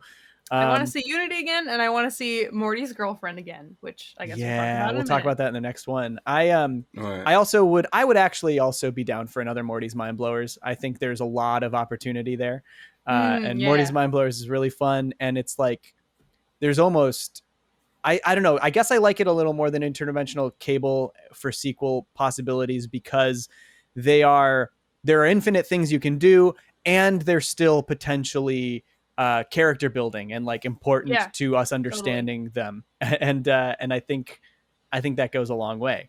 Because Interdimensional Cable is great, but also it's just like a sketch comedy show disguised as Rick and Morty. Right. Yeah. Y'all, any other thoughts on Pro Mortius? I don't know, man. I like this one. I did find it a little bit more boring than I think you two did, but I like this one okay. It does have one of my favorite lines in it. Do I need to take more Adderall, or am I taking too much Adderall? Which I empathize with for reasons. And I wrote down, do you suffer from Alzheimer's? Because don't they repeat that or something? It's a commercial, and it's, do you suffer from Alzheimer's? Do you suffer from Alzheimer's? Do you suffer from That's pretty good. It's dark and pretty good. It's pretty funny. Yeah, I like that a lot. Yeah, I don't know. I don't have any other thoughts about this one either. Yeah. All right. Let's move on to the Emmy Award winning 408, the Vat of Acid episode. I'm just going to get this off my chest, and then we won't talk about it anymore, because I do think this is a great episode, really quality episode. I will, but I'm just always salty about this episode because it beat The View from Halfway Down for that Emmy. One of the best BoJack Horseman episodes. And I love this episode a lot. I'm just sad that it beat BoJack in its final possibility to win an Emmy in one of its absolute best episodes. So it bumps me out, especially because Rick and Morty already had an Emmy. They're going to have 70 more episodes to win a bunch more Emmys. I just wish. I mean, and also to be fair, Free Churro got beat by a season 30 episode of The Simpsons, which like, I'm salty about that too. Okay. I don't want to talk about that. Both of these pieces of information are very distressing. Yeah, it's upsetting. It's okay, but we're not talking about BoJack yet. We'll talk about it eventually. Let's just talk about why this is actually a great episode. And any other year, I would have been stoked about it winning an Emmy. Yeah. I love that it takes 6 minutes to even get to the place-saving device being introduced into the episode. It is interesting because it is like, it does feel, it feels like there's very distinct segments of this episode, which is, I guess, something we talked about a little more with when we talked about Futurama. There were a handful of episodes of Futurama where each act felt very distinct, but they all came together really effectively. And so like the first act just being the vat of acid itself, it's another one that's just like Rick and his relationship to Morty and how Morty is just getting fed up with Rick. And I like that this is just another one where like Morty is super questioning Rick. Like that's always fun to me when Morty is questioning Rick's methods, and then Rick is so vindictive that he like needs to go out of his way to prove Morty wrong. He's like needs to be right about this. So like he goes so far out of his way to give Morty what he wants in a way that will teach him a lesson, which is really funny. What did y'all think about the vat of acid idea? Do you think it was a good idea, or do you think Morty was right in being like, this is convoluted? I think it's hilarious. But I mean, I love that it comes back into play at the end of the episode, and so they use it twice. So just I love callbacks. It's like one of my favorite types of humor, and I just think it's used beautifully in this episode. I do feel Morty. I do think it's one of those things that would have been like, it's like, fam, this could have been very easily fumbled, because it almost was. Yeah. Like, you know what I mean? So it's like, this is what your plan was. This is what you thought of. Like, you weren't taking it to, there's a kind of guy Rick is. He takes so much stuff into account but he doesn't hear, so that's why Morty's like, "What the fuck?" Like, I don't even. It's true. It is deceptively simple, or maybe Right. not deceptively. It's just simple in terms of like Rick's plans for things. I love when the rat falls in, and then they're all the guys are like shocked by the giant ball. Right. How many bones came out of that rat? I think there's some like really interesting little character moments in there, but I do think it's also interesting that like even though this plan could have been fumbled and was fumbled, it was fumbled by Morty. like all of the mistakes in the vat of acid situation were Morty doing something that Rick wasn't trying to do. So like the rat comes in and Rick's just about to kill the rat and drop up some small bones. And the reason that the big bones come out is because Morty is like, no, don't kill the rat. And he saves the rat from being killed because Morty's trying to do the right thing. and then the big bones come out and it just confuses everyone. It's smart. It's cool and smart storytelling because there's no dialogue in those moments, but it's well done. And it like moves their conflict and their story forward. I wonder what made them this is the only episode that has the title in the opening. Yeah. I was thinking, like, what made them do that? Is that because they genuinely thought this was like the one? Like they were like, yeah, this is. I don't know. It's pretty special in terms of Rick and Morty episodes. Just like the weight that they carry. Like if I had to just think about the whole show and episodes where it like kind of leaves you like feeling a hit emotionally. I think this is definitely one of the biggest ones. I agree. I think they probably did. I think they probably just felt like this was their Emmy shot. I mean, I know they planned that stuff far ahead. They're like, I think probably all the way through, they were just like, we're going to submit this one for the Emmy. This is the special one this season. This is the one we're really proud of. And it won, can't argue with it. They did I think it's job. Interesting that this and the Old Man in the Seat are the only ones that don't have the Rick and Morty names like in the episode titles, and this one was like so important to them that they were just like, this is the Vat of Acid episode. We're not even going to give it like a goofy title. Totally. And that also I'm thinking more about it, and these silly titles might, like the fact that they just called it the Vat of Acid episode might have to do with the fact that they knew they were submitting it to the Emmys and we're like, we don't want to make the Emmys read like the Vat of Asric. Yeah. You know what I mean? Like,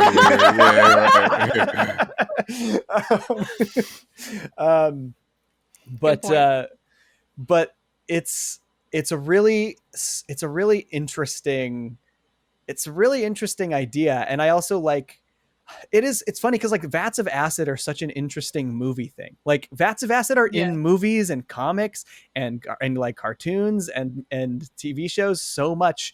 And it's like, where is there a vat of acid? Where are vats of acid? And it's just like, it's such a big cinematic like way to kill someone. It feels like it feels like movies used to do that all the time. Like it's like the Joker's origin in Batman, in Batman 89. It's Jack Nicholson falls into a vat of acid. It's kind of like Roger Rabbit. Yeah, they do it in Roger Rabbit. It's the same. Yeah. It's they do even do it in the newer stuff with like Harley Quinn and Joker, in those movies. In Suicide Squad, we already mentioned Suicide Squad. They do it on Suicide Squad.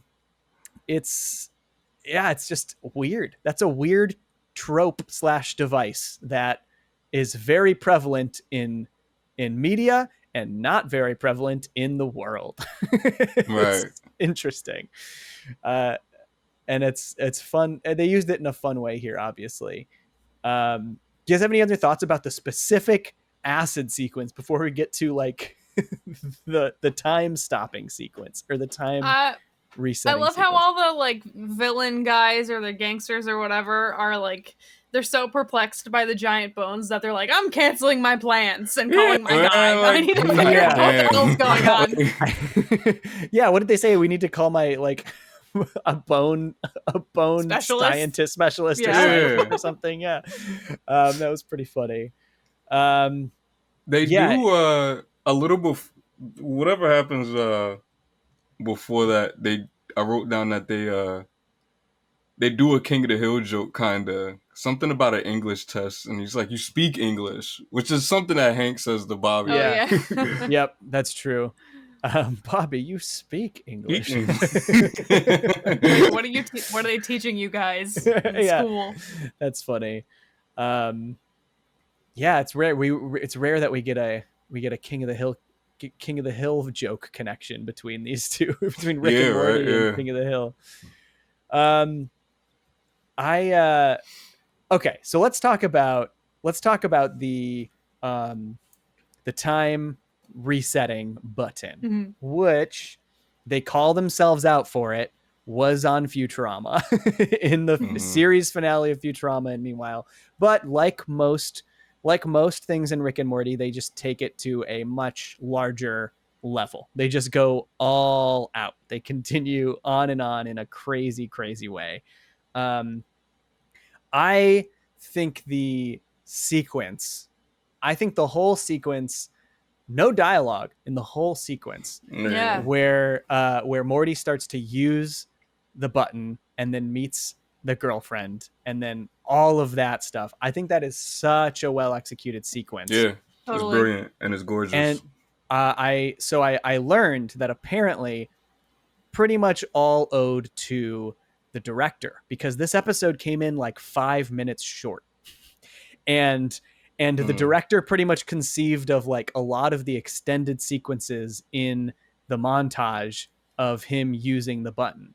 So the director is Jacob Hare, and basically like the whole extended sequence of them going on the trip and the plane crash and like almost dying and all of that stuff. Like it seems like all of that was extended and expanded by the director to add time to the episode because it was too short.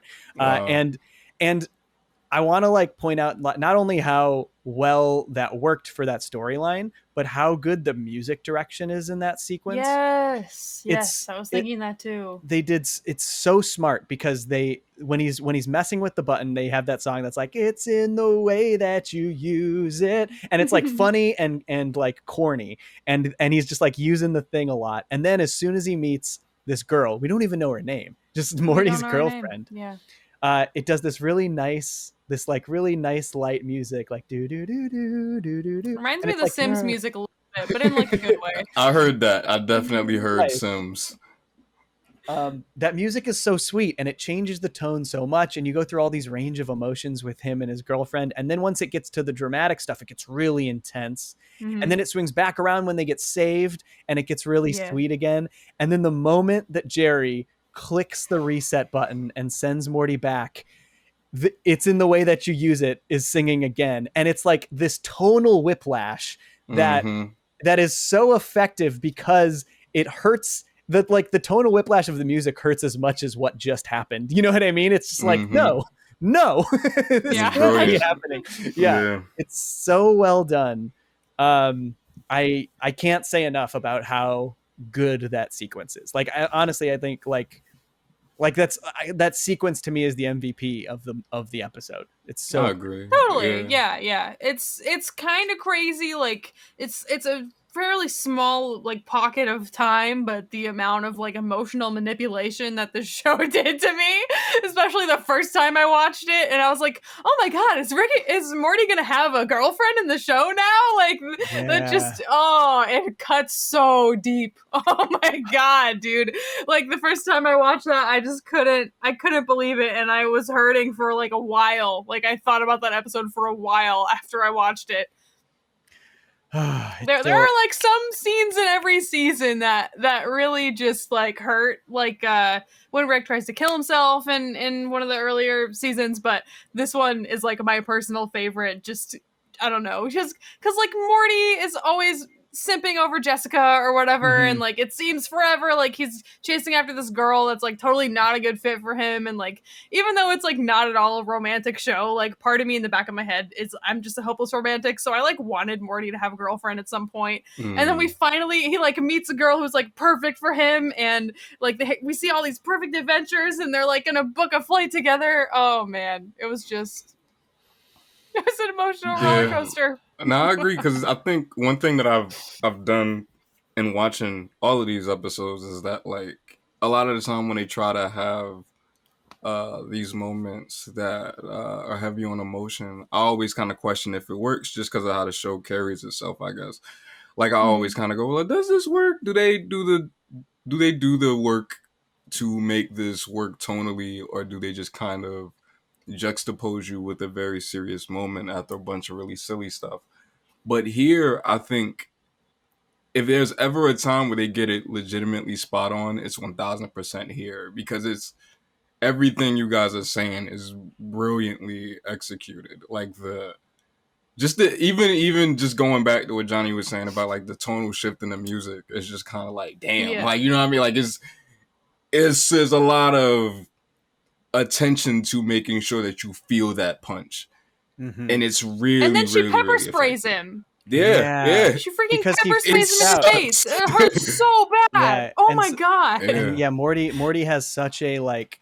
I mean, obviously, he's just been pulled out of like months of a life. Like he lived so long, such a huge experience, and then gets reset, and he panics, and he's just like, "You're here, only to get pepper sprayed, button pushed, and then stuck." He's ruined it. He's completely blown it. And then it hurts even more in the end when all of the timelines that he's created by doing this converge, and you see her show up again right as he jumps in the vat of acid, and oh man, they just beat you with it again. It hurts. That scene makes me feel like she's gonna come back though. Like the fact that she showed up again and saw him. I feel like she's gonna come back. I mean, watch them never bring her back, and then somebody like brings this clip up to me in 10 years to make fun of me. But I want Morty's girlfriend to come back so bad. I want that for his character. I would love to have like that permanent piece of character development show up, and I don't know, like also she kind of looks like Unity, so I think it's just funny that like her and Unity are both the characters that I want to see again. That's true. But I just want to know, like I know why they didn't write it this way, but like why the fuck didn't Morty hit save before going on a plane? Like if I had a save game button in my life and I was about to ride a plane, I would definitely hit the button. Right. Was he? I mean, maybe that's part of his lesson, because did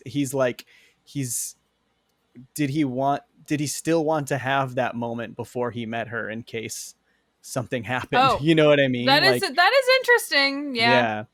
I also he saved for so many insignificant things, right? And it's then hard. Just didn't save for anything useful. I can't tell if it's supposed to be about that, or if it's more that he just got so caught up in the whirlwind that he didn't think about it or care about it. See, that's how I saw it. But I think both of which, I think like the first thing you said is really interesting too. That like he's like, oh, just in case something really, really bad happens. Right.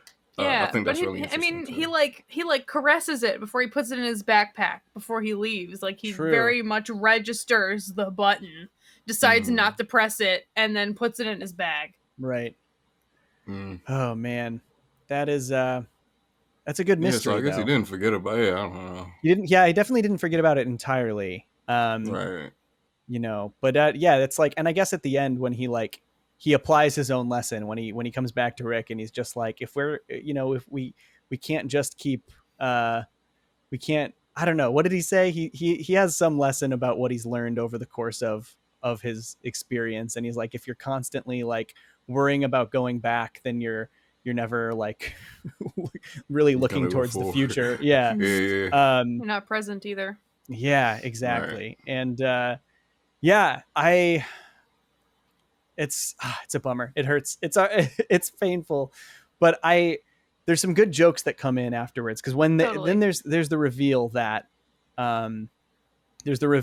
he hasn't been really saving his place. He's been creating alternate timelines, and all of these alternate Mortys are literally experiencing all these things, and in a lot of legal trouble as well. Yes, exactly. And so he converges all of these timelines, which is interesting. But there's some funny jokes, because the show is obviously time travel is on the shelf, and they go through such lengths in this episode to be like, it's not time travel. This is like, I don't do time travel. All right. We don't do it. And, but there is one joke that now has like a whole different meaning. And I don't know if this was the case previously. I don't know if they knew it when they wrote it, but there's a joke where he says, if Ant-Man and the Wasp can do it, I'm not interested. And the funny thing about that is the co-writer of this episode, Jeff Loveness, is writing the third Ant-Man movie now. That's pretty good. Isn't that wild? Yeah, How? that's really funny. So either they knew already, or they that's just the funniest coincidence possible. Yeah, it's that's really funny. Man, it's yeah. And then it's also like interesting because I don't know, coming back to the girlfriend, I don't know what the implication is of it being in a different timeline. Because like so basically Morty, they converge all those timelines in a different timeline. And then Rick's like, I wasn't going to ruin our timeline. Let's go back to like our dimension. I was now. thinking this too. So if they did bring her back in any way, would they have to do it in this other dimension? Or B, would they just introduce the alternate version and like start a new thing? Would she even know? Would she know Morty? Were they going to meet each other again for the first time? I have to let my cat out. Oh, kitty. Cat break. All right. Do we have any other thoughts on the Emmy Award winning The Vat of Acid episode? Any other? 2 quotes that I wrote down. All right, let's do it. Number 1, every Rick has a vat. Yeah, every Rick has a vat. Of all the multiverse Ricks, this is the one invention that all of them have. Maybe besides a portal gun. I'm assuming they all have a portal gun. Right. And then with the guy who's I think the one who like thinks he's invincible to acid, and he like rips his clothes off, and then he's like, feels like that guy had other stuff going on. I love that joke. That was so funny. And then the tag is him. That's the other joke, is that in when they're leaving this dimension, he's like, I'm gonna miss this place. Johnny Carson's still alive. Right, and then the tag is that guy on Johnny Carson. Johnny Carson. Yeah. Yeah. I like that a lot. Funny. Man, Johnny Carson would have been real old if he were still alive. Hell yeah. Johnny Carson died in like 20 years ago. He died like 16 years ago. He would have been if he was still doing the show in 2020 when this came out, he would have been 95 years old doing the Tonight Show. Oh my goodness, that's what wild. does he say at the end of the tag? Does he say like, I'm so tired? He says something is just like I don't remember. Something man, like that. Good stuff. Rest in peace, Johnny Carson. Yeah, Tariq, you got any last thoughts on the Vat of Acid app? Great app. Nah, yeah, I think this one's great. I think this is because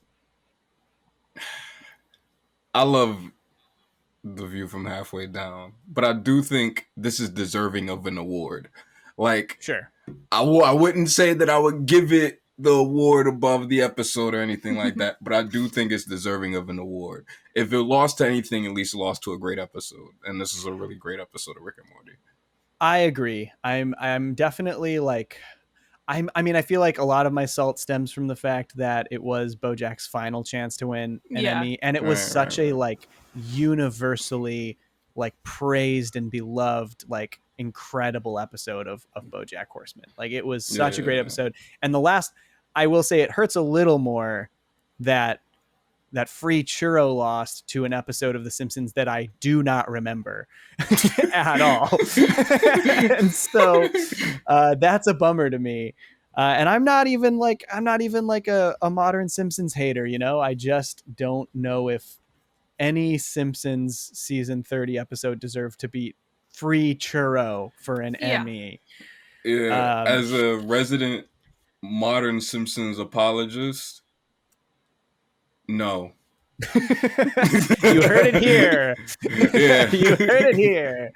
But we'll iron out those qualms in the future when we talk about BoJack Horseman.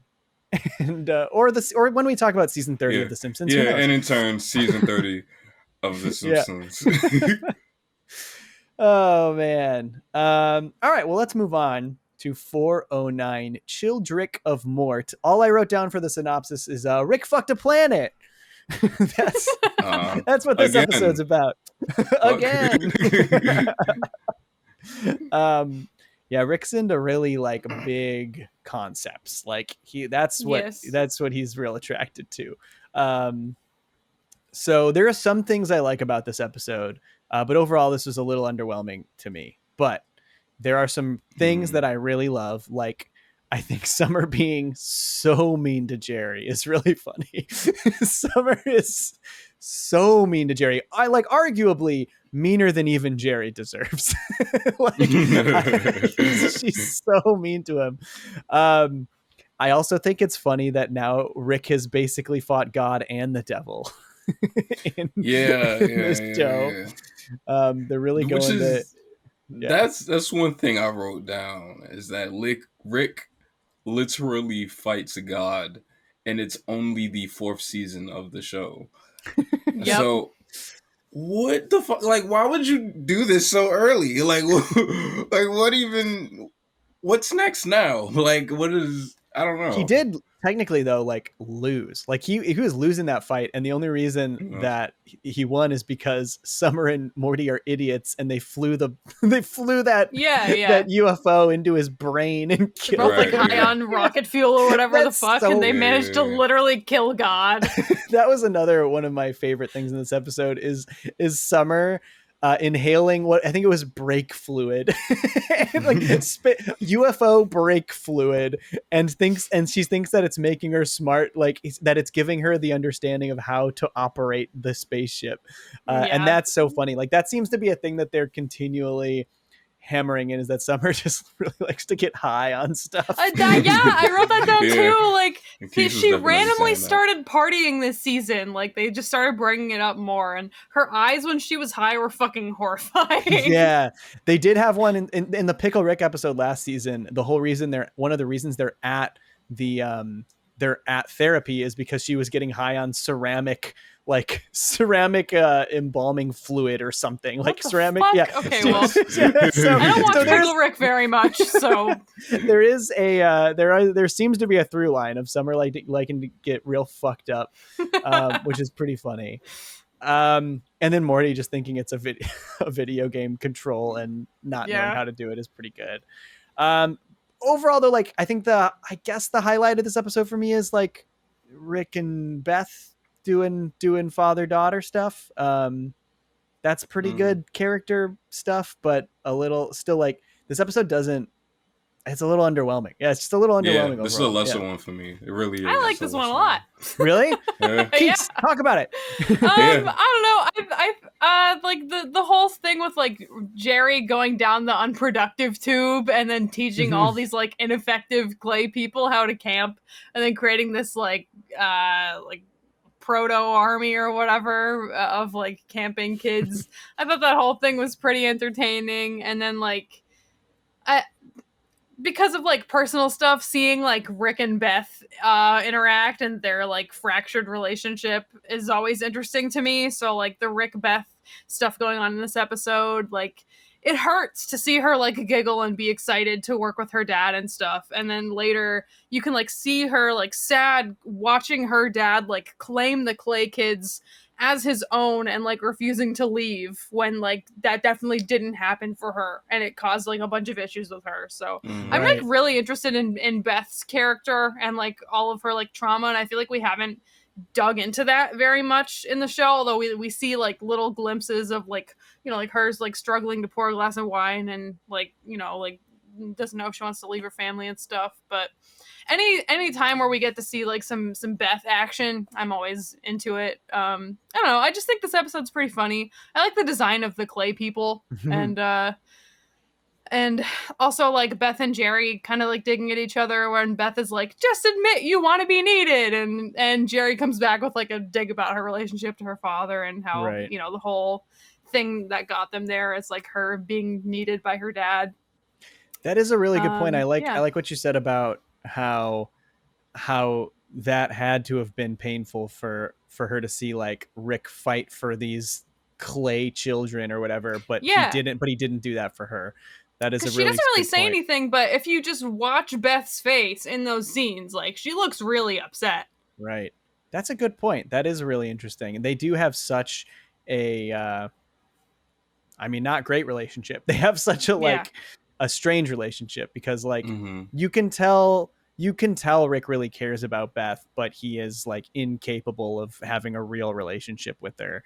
And Beth is like constantly fighting her anger and frustration towards how he abandoned her with her desire to like live up to his standards and make him proud. Like there's a lot going on with their dynamic, which I actually think the finale of the season does a lot of cool stuff with too, which we'll get into soon. Totally. Yeah.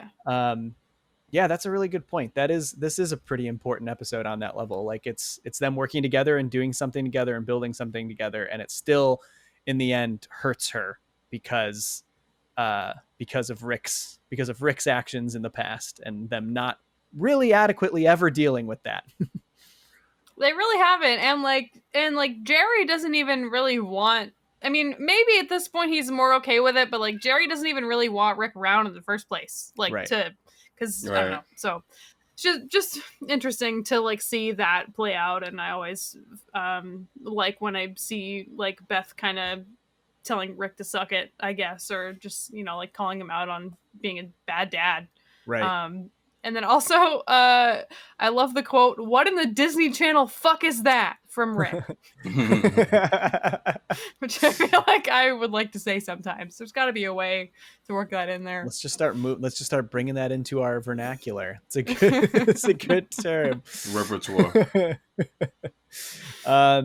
Yeah, I do also like the Jerry subplot. Like Jerry, I love Jerry gaining any sort of power because it's always in the most pathetic way. It's like exactly, and it's always fun to see like and him and how quickly and strongly he holds on to that power, and he's like he just needs it. He's so desperate for it.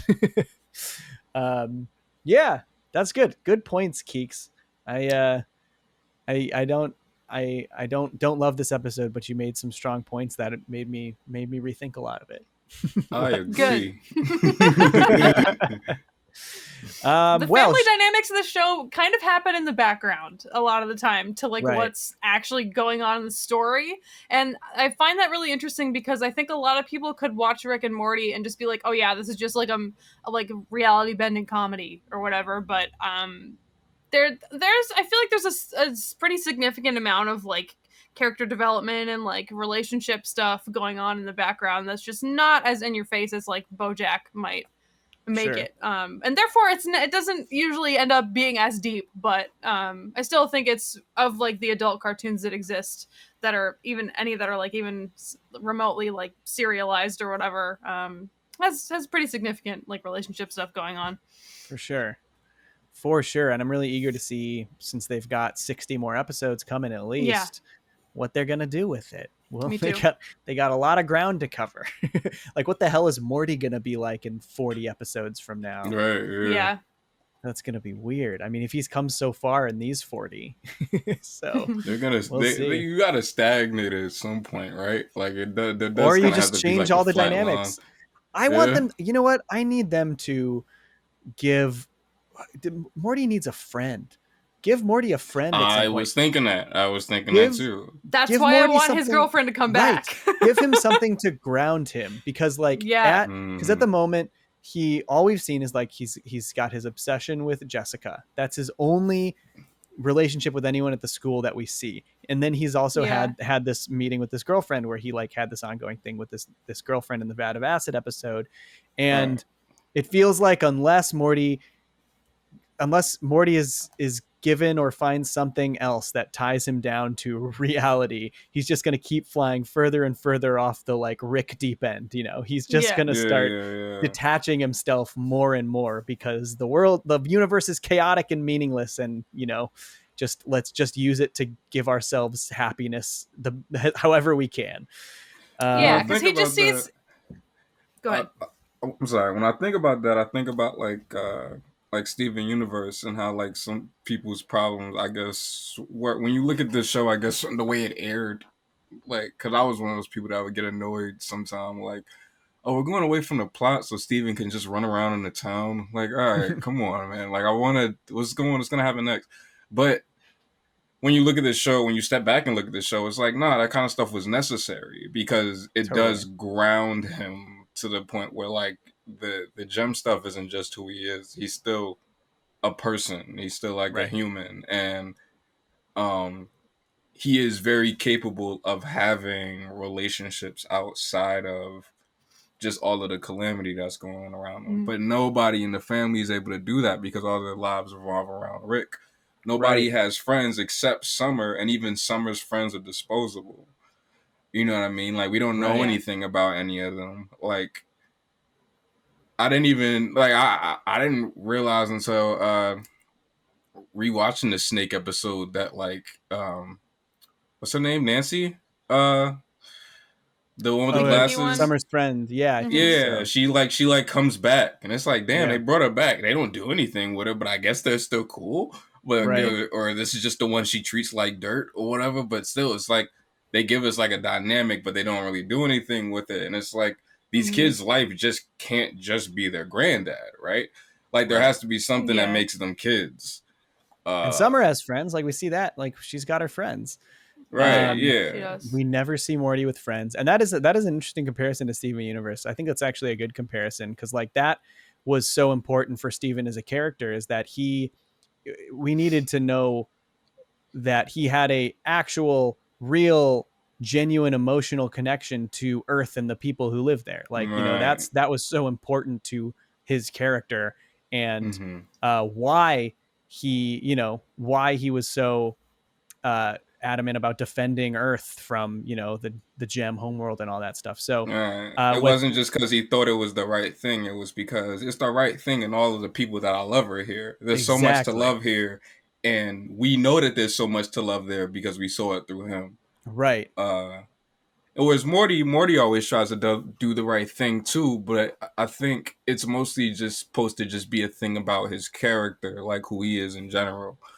And how he sees life or whatever, instead of like, you know, you don't really like the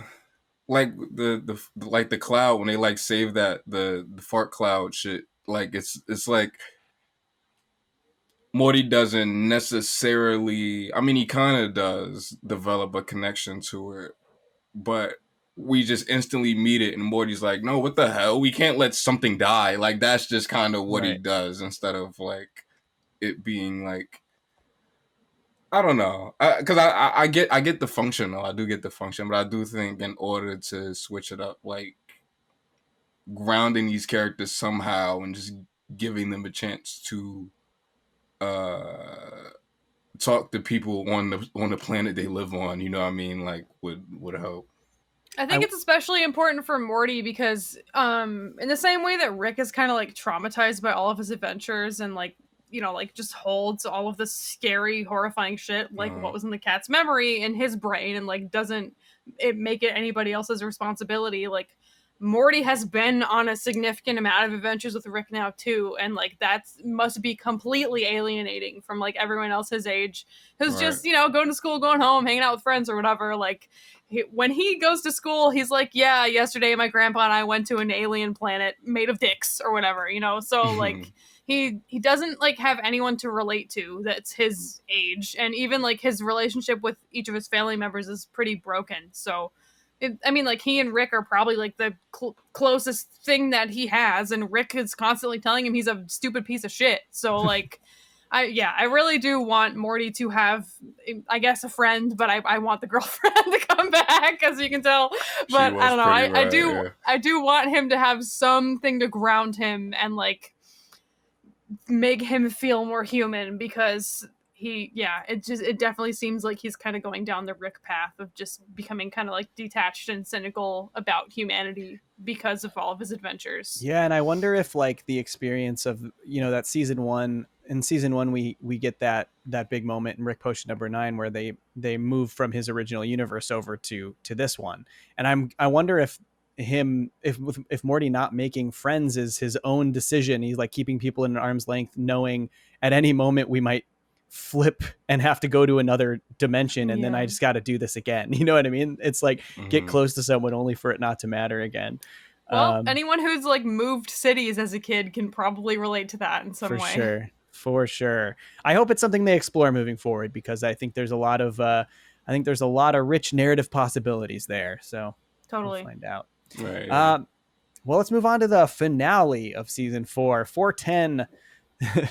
another bad pun name. It says a Star Wars. It took me so long to figure out this was a Star Wars pun name.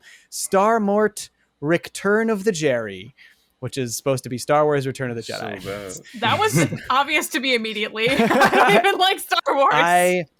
It's just I just think they're so I don't know. It sucks. I don't know. Okay. I love Return of the Jedi, but I don't like this title. Anyways, Clone Beth returns. That's interesting. This is, I think this is a really cool finale. I think this is one of the biggest, most fun, most finale feeling finales. Season 2 and season 4 have, to me, the best season finales of all of these. Season 3 had the Rick versus the President one. Season 1 had the party one, and Rixie Business, I think it was. But this one is fun because it feels like they kind of just saved all of their serialized stuff for one episode, and we're like, all right, we're gonna like plug it in and make this one big story where all of these things come back, and I think it has like a really effective ending beat. But yeah, I got a lot of thoughts about this one that I got written down. What do you guys think? I like it a lot. Yeah, I like this one. Like, it's kind of, I don't know. Like, it is a little, it's like in my mid tier in my rank, but I did enjoy this one. Anytime we see Beth, as I said earlier, like, and her storyline, because the whole like clone Beth thing in the previous seasons was always really interesting to me, and I was like, I was really hoping they would continue that, because she's like clearly not happy in her home environment, and like the whole show you can kind of tell that she is like upset with her dad, upset with her husband, like regretting all these choices. She's talked about how like her kids were a mistake and all this stuff. So seeing if she's the clone, or who knows, seeing Space Beth come back and like them sort of like banding together and being like, fuck you, Dad, we literally don't care who's the real one because we have like a family and like a space war to manage. I think that's really cool. Yeah. But I want to know so badly who's who, and I really don't know if they're going to tell us. I don't think they will. And honestly, I don't know if it matters, because it really doesn't. Yeah. It's like, that's, I think what is really cool about that storyline is like, obviously we reveal that Rick didn't even have the balls to like know what he did. He's just like, I'm going to not only mind blow this, but I'm going to, the scenario that I did it for it was one that I don't know. Like, I just randomized it to the point where I don't know which one is which. He just sits down and he goes, holy shit, I'm a terrible father. Yeah, he's just a huge coward. A sick line, yeah, it's true. And he's just like, he's just a big coward. Like, it's one of the most cowardly things we've seen him do. But I do think, like, at the end of the day, now these are just both people. Like, these are both Beths. Yeah. These are both people. They have their own lives. And like, at the end of the day, they're like, it doesn't seem like Space Beth wants to return and be a mom, and it doesn't seem like Mom Beth wants to go to space. So like, like they are going to live their own lives, and they should. And I think that's cool. And I hope we get more Space Beth moving forward. And I would actually like to see Space Beth's like relationship with the family moving forward. I think that would be really interesting. Me too. Even if she's not around to be a mom, like, I just still think like she's like the cool aunt now, you know what I mean? Like, I think Morty says like, now we have 2 awesome moms or something like that. So it seemed like, at least in that episode, she would be part of the family in some capacity. She's not in any season 5 trailers, but I'm sure there's no way she's just gone. Like, I'm sure she's like doing her own stuff, but I'm sure she'll be in the show at some point. I feel like she probably will. Yeah, and I thought this was like, even though like they even call itself out, A, with the title, and B, saying, oh, we're skewing a tad Star Wars-y here. But I do like how fun that conflict gets. I like that, like, this is like, oh, it's the new improved Galactic Federation after the Federation was destroyed in season 3 by Rick. I like that they like bring that back. That's evolving. That's a whole new thing. Clone Beth returns. Susan Sarandon returns at the therapist. Tammy returns. Bird Person returns. They're basically just like, let's bring it all back. This is like the finale. We're bringing all these people back. The fans will be happy. We're not bringing back Evil Morty yet, but be happy about this, fans. It's Phoenix Person. Phoenix Person, my bad. Phoenix.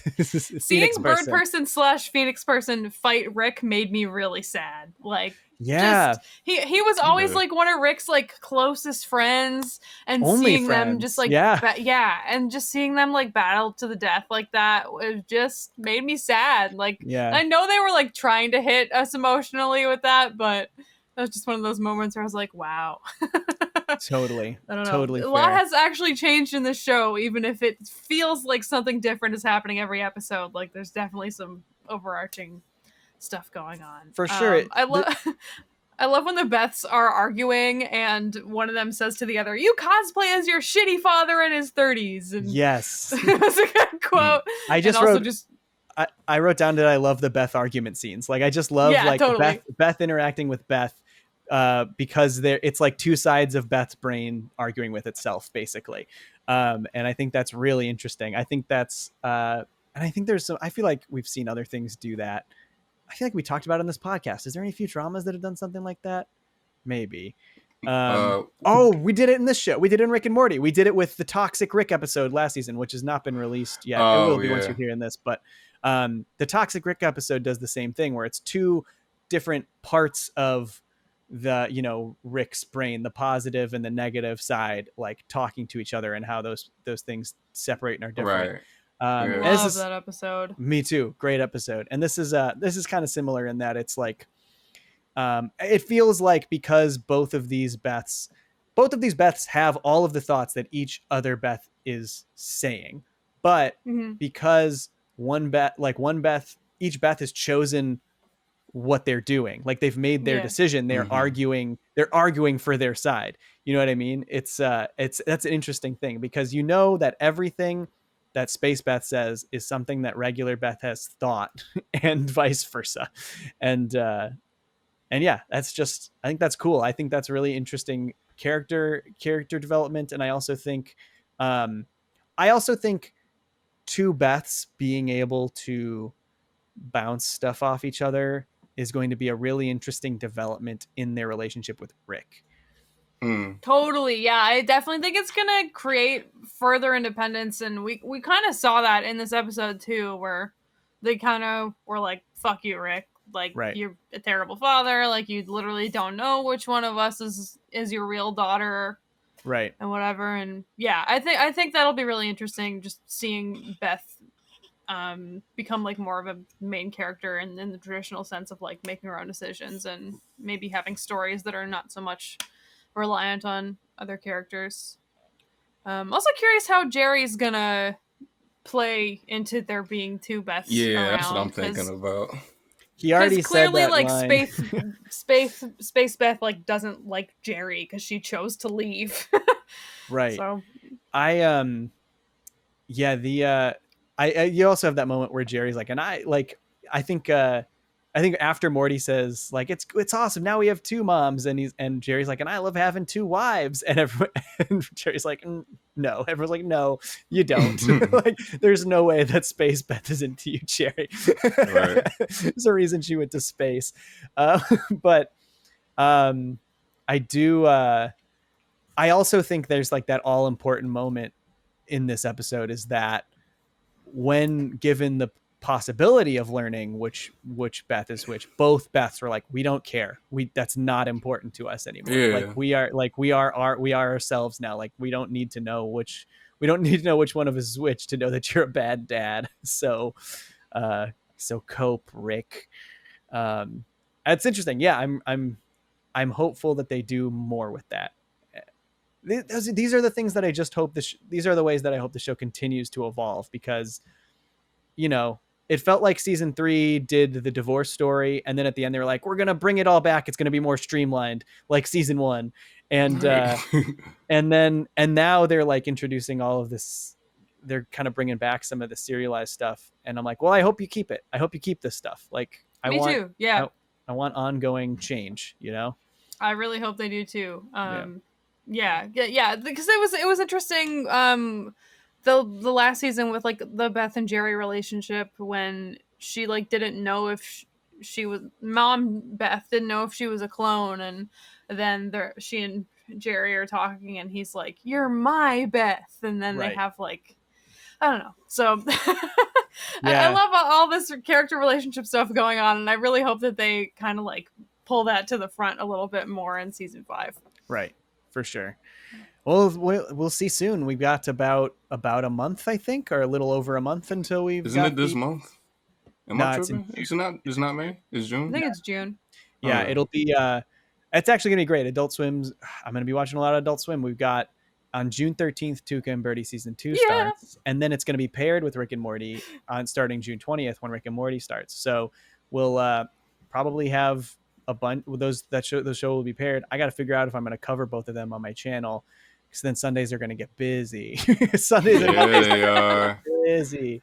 We'll see how it goes. Then you got to. It's going to be like my favorite night of the week, man. Yeah, Tuca and Birdie and Rick and Morty. Oh, I'm so excited for Tuca and Birdie to come back. It's also funny that they're both shows that are just name and name.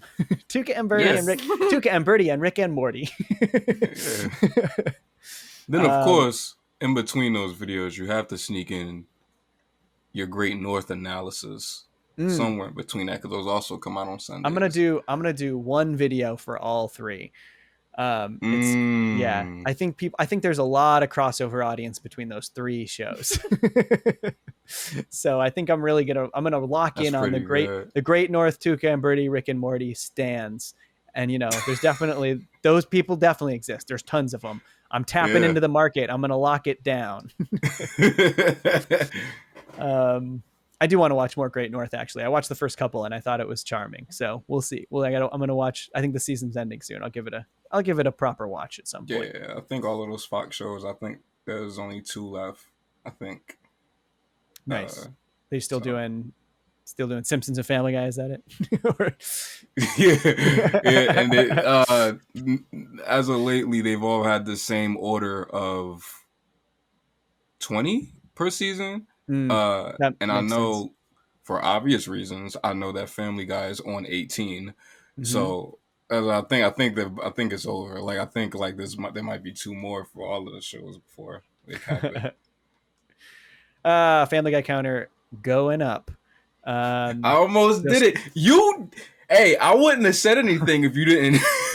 You brought up the Great North. You sent us did, but that doesn't mean family. I almost said Family Guy, but I was like, no, they're gonna blame me for the counter. I said it. I brought it the Great North. You guys are. It's gonna blow your minds when we cover Family Guy eventually. Just you wait. They'll never know. They'll never know about the conversation we had yesterday. You'll never know. Yeah. All right. Do you guys have any thoughts on the season finale before we talk about our thoughts on the season as a whole? Although we've already talked about our thoughts on the season as a whole a bit, but we should talk more and then do our rankings. Why does Phoenix person have an off switch? It's like some Phineas and Ferb shit. Like it's like some Dr. Doofenshmirtz self-destruct button shit. Like why is there just an off switch on the back? I think it's because he was killed and then he was reconstructed by the Federation, right? So I think they probably wanted an off switch because they reprogrammed and are using him for their purposes. So if he ever gets his brain back, they got to turn him off, right? Come on, okay, Tariq. Nice save. Come on. Nice save. I wasn't doing the science. I didn't do the science. You're right. I'll figure out what today's mathematics are. I do like that, though, that Rick is trying to save Bird Person, so we'll see how that goes. Yeah. I also think that the ending song works when he's looking through his mind-blowing memory. Like, we talk about how sometimes these ending dramatic songs feel a little out of place, and I think this one was really good. I agree. Yeah, it was a good one. And I do like that they I like that they addressed that Wendy's gave them money because yes.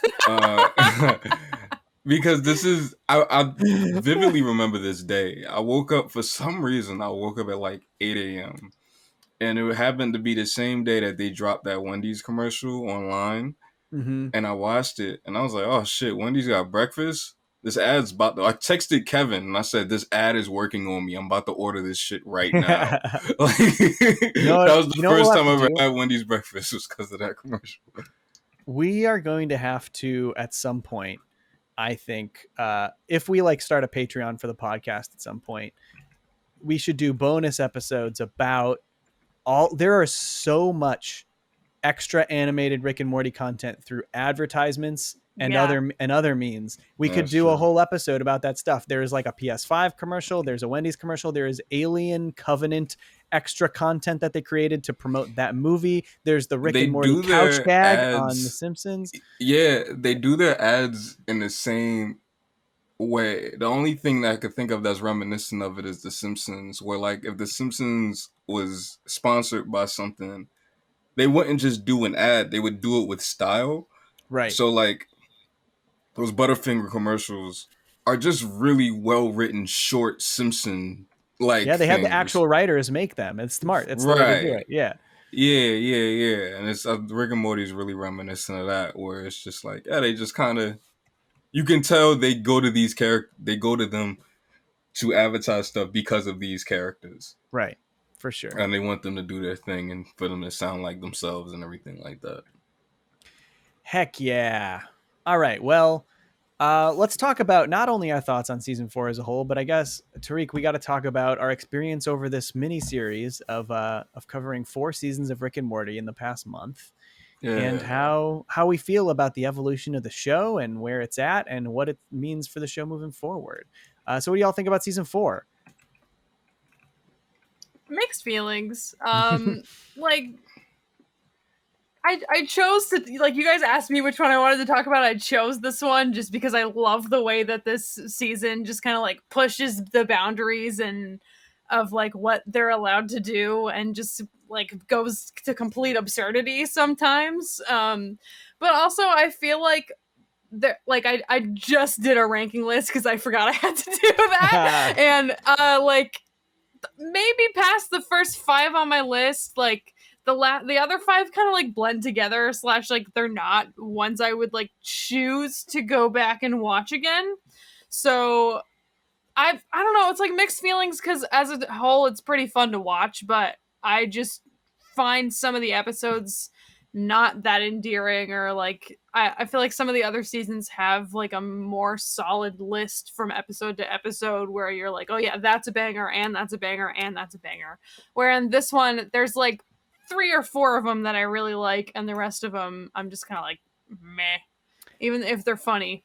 That is exactly how I feel. 3 or 4, I think I have 4 on my list that I'm like, I quite like these 4, and the rest I could take or leave. Not to say that there's like not good things in them. There's a lot that I laughed at pretty much every episode this season. There's a lot of good stuff. But I do think overall season 4 is my least favorite season. But it is like, you know, I really like these top 4, and I also like some of the things they're doing with the trajectory of the characters, where I'm like still hopeful and optimistic about what's coming next. And you know, I do think that like my opinion of the season I think my opinion of the season improved on this rewatch. It's still my least favorite of the 4, but I do think I think overall it was funny. My first 2 seasons, the first season went down in my brain when I rewatched it. Season 2 stayed really good. And then season 3 and 4 both went up in my head a little bit as I rewatched them. Tariq, you got thoughts on season 4? Yeah, I mean, I didn't. So I went into season 4 knowing that this was the one that like there were gaps for me, right? Like this was one where like I was like, okay, I know there's a couple of these that there's no way I've seen this entire season.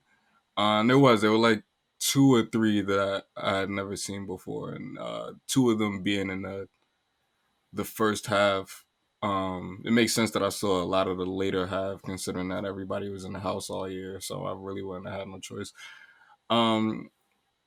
And I struggled for a while trying to figure out if I like the first season more or if I like this one more. And I think what I've come down to is that, like, while this is more consistently like what the show is and like what it's become, like it's fully realized, right? I don't think there's an episode this season that I like as much as, oh, say, 60 Minutes. You know what I mean? Mhm. So I think that's what might make this less than the first one for me. But at the same time, the first one is wildly more inconsistent than this one because this is obviously where they found their footing.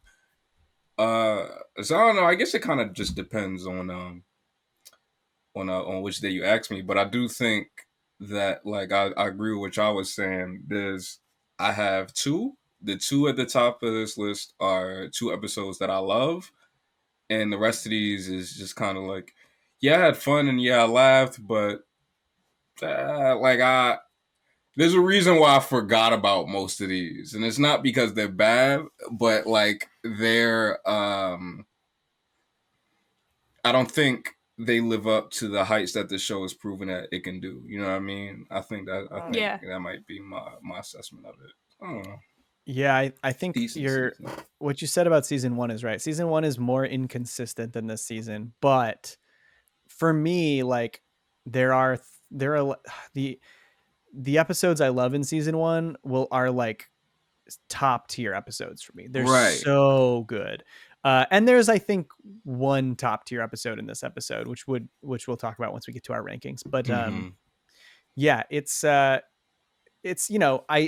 that's actually, I mean, when I talk to some of my friends about the show, about season 4 and how we feel about it, I have a couple friends who I've been watching the show with since it came out.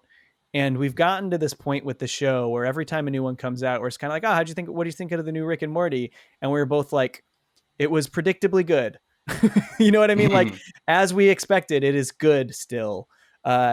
And it's not doing anything to like blow our minds on a consistent basis, but it's still like they've set a pretty solid level of consistency in their quality, and they tend to live up to it, but it doesn't feel as fresh or as exciting as it once did.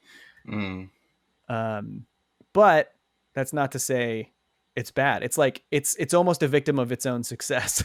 The show, Yeah, I hear that. Yeah, it's like it was frustrating for me to watch again a little bit because I think because I love this show so much, and there just aren't like a whole lot of animated shows out right now that like hold my interest super well, or at least, like before the last year when I met you guys and you guys showed me some cool new shows. But like when this came out, the main things I was interested in were like BoJack and Rick and Morty, unless Tuca and Birdie was out by then. So like Rick and Morty coming out was like a huge thing for me. I was like, oh yes, this animated show that I love, where it's hard for me to find ones I love, is like every new episode I was like so hyped for it, just like trying to watch it as soon as possible. And I think it kind of colored the way that I like remembered the season, because I definitely like the season less after rewatching it and taking notes. It just like with the rose-colored glasses taken off. Right. Yeah, it was a little bit disappointing, and maybe season 3 is my favorite if I think about it, or maybe I just don't have a favorite season of the show and I just have favorite episodes because they differ so much.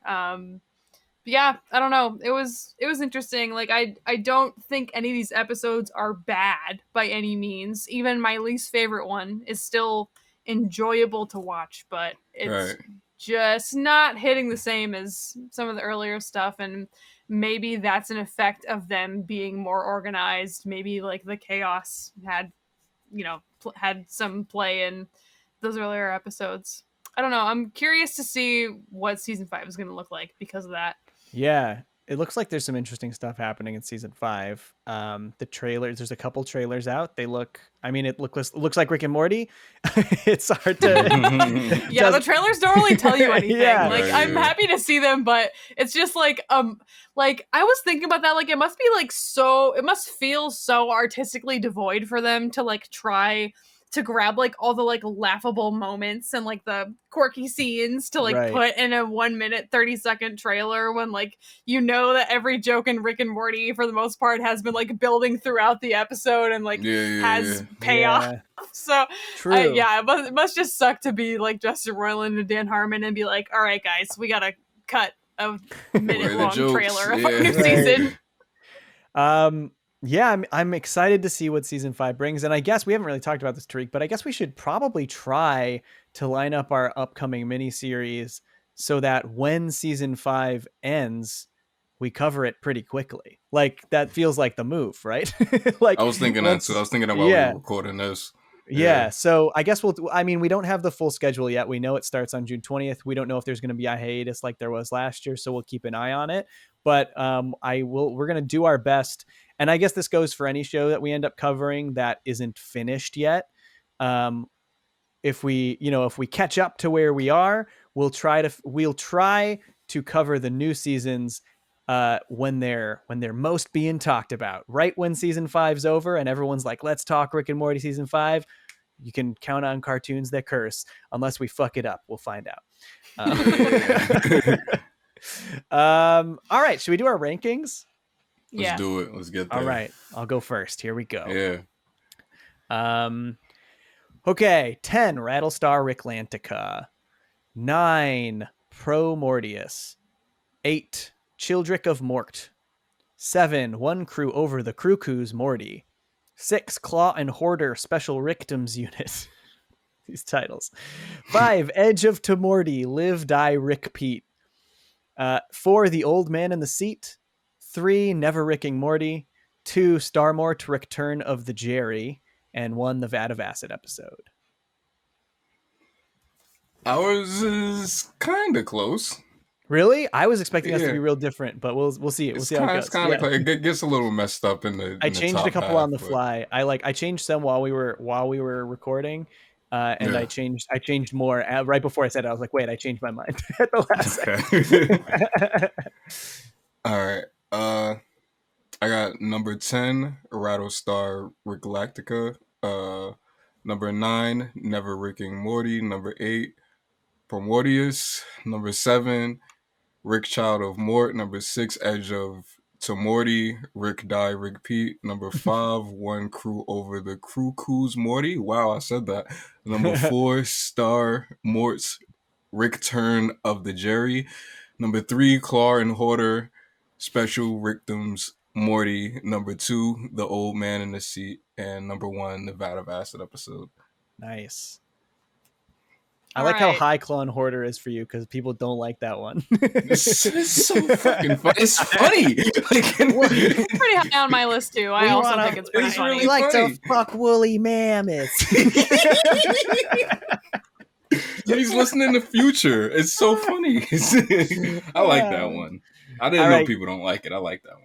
That's funny. Keeks, what you got?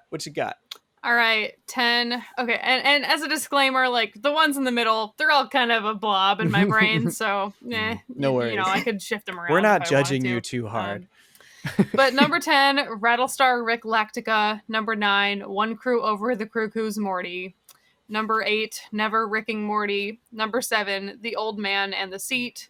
Number 6, Proto Mortius. Number 5, Childrick of Mort. Number 4, Claw and Hoarder Special Rickdoms Morty. Number 3, Star Mort Return of the Jerry. Number 2, Edge of Tomorty Rick Die Repeat. And number 1, Vat of Acid. Hell yeah. Well, we all got the same 10 and 1. That's right? Yeah. It's awesome. Pretty clean cut, yeah. So we're agreed there. Yeah, I think what is there to say? I mean, we kind of already talked about a lot of our differences, opinions of some of these episodes. Like, obviously you guys didn't like Never Ricking Morty as much as me, but that's very understandable because I just really dug the absurd meta level of writing commentary in it. But not one that I blame anyone for not liking.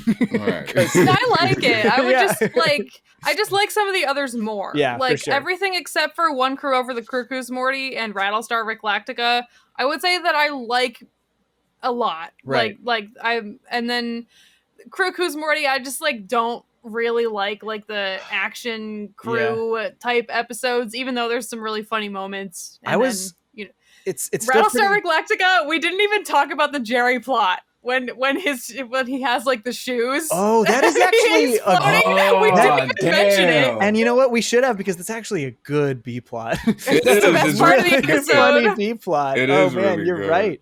In fact, that is like the highlight of the episode is Jerry's stubbornness. Jerry being like, no, I will not ask for help. I'm going to come down from my floating nightmare and figure it out. That is such a funny B plot. A great Jerry B plot. Yeah. You know that when Jerry is the best part of the episode's man, one thing about Cuckoo's Morty, man, is that like it would have been lower, but the end saved it. That Netflix stuff is what got it to the middle of my list. Funny, yeah. I was actually going to say, like, going into the season, I was expecting that to be, it's still 7, but I was expecting that to be like bottom, like real close to the bottom. I was like, oh, that's one of my least favorites. But rewatching it, I was kind of shocked of like, how much I was laughing at it. Because I just remember that episode as being exhausting, and it still is. But I laughed a lot more than I anticipated, and the ending really is great. The Netflix stuff is so funny, and the fact that like he was heisting Morty's opinions, basically. He was heisting Morty's passion for writing a heist movie for film. Yeah. I like it much more than Vindicators 3, which is my actual least favorite, like Rick and Morty crew action episode. That was pretty low on all our lists last week. You haven't heard that one yet, but I think that's pretty low on my list. Did all 3 of us have that last? It is the bottom of my list. That was definitely the bottom of mine. Yeah, and I think probably it was for Man as well. We'll see. I mean, Whitney. We had Whitney. It was Whitney. Yeah. Whitney didn't write down her list, so I think she forgot one. Maybe it was she freestyled. Yeah, that did happen. Yeah, that's basically what I just did because I didn't know I had to do rankings. So far, Man is the only guest that has had it as soon as he got here. That's true. We have to prep our guests better. That's the lesson here. Yeah, we're blowing you fuck ups. Yeah, it's all our fault. And with that, we're a bad podcast. It took this long to realize, but we got there. This is a good mini series and a great episode. And Keeks, we're so excited that you came on the podcast. Yeah. This is so much fun. Yeah, thanks for having me. Yeah. Do you want to plug your stuff before we go? Yeah. Sure. Hi, everybody. I'm Offbeat Kiki, and you may recognize me from that Brace Face video on Toonerific Tyreek's channel. Tina-rific Tyler. Yes. So happy to be here with my friends, Tina-rific Tyrone and Johnny Too Beautiful. Thanks for having me, guys. On my channel, look what I got and look what he got. I'm cool with it. I do a lot of Johnny Too Blanks, so next time I'll have a different one.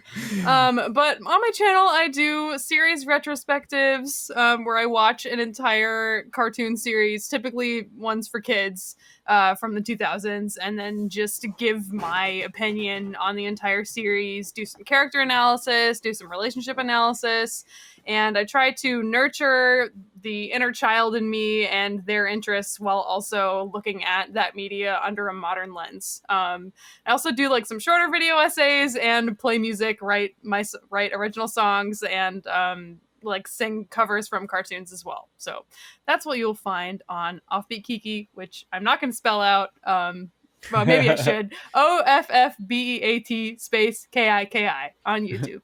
All lowercase. All lowercase, yes. No caps when you spell this person's name. no cap when not when you smell my name either. If there's anyone listening who's a fan of Danny Phantom, definitely go check out their Danny Phantom retrospective. It rules. Absolutely. It's great. Highly recommend. Go subscribe. And with that, I guess we should sign off. So I wish we had like a sign-off song, like Blue's Clues, Yeah. that would be nice. But we don't. So I'm just going to say thank you to Michael Yunez for producing and editing the podcast. Thank you for Carrie Feek for our artwork. Thank you for Jake Neutron for our theme song. Thank you to Tariq for co-hosting. Thank you to Offbeat Kiki for guesting. And thank you to all of you for listening. We love you, but also you. We'll see you next week. Yeah, cartoons. Fuck you. I'll be back. That love. Yeah. Everybody put hearts. Wait, we can't say goodbye. We have to tell everyone that we're covering a new show next week. We are doing that. Fuck. Huh. I almost blew it. You know what? I'm the best. I reminded you guys. Yeah, it's true. Wow. That was a close one. And the funny thing is you? so many people are going to have clicked out of this already because we started signing off, and they're going to be like, wait, what are you doing next? Well, you should have listened to the whole thing. Fake fans. That's right. Okay, here we go. Next week, we're going to start covering Archer. We're pretty stoked. I haven't watched Archer in a long time. Good. Big fan of Archer. We've gotten a handful of requests for Archer.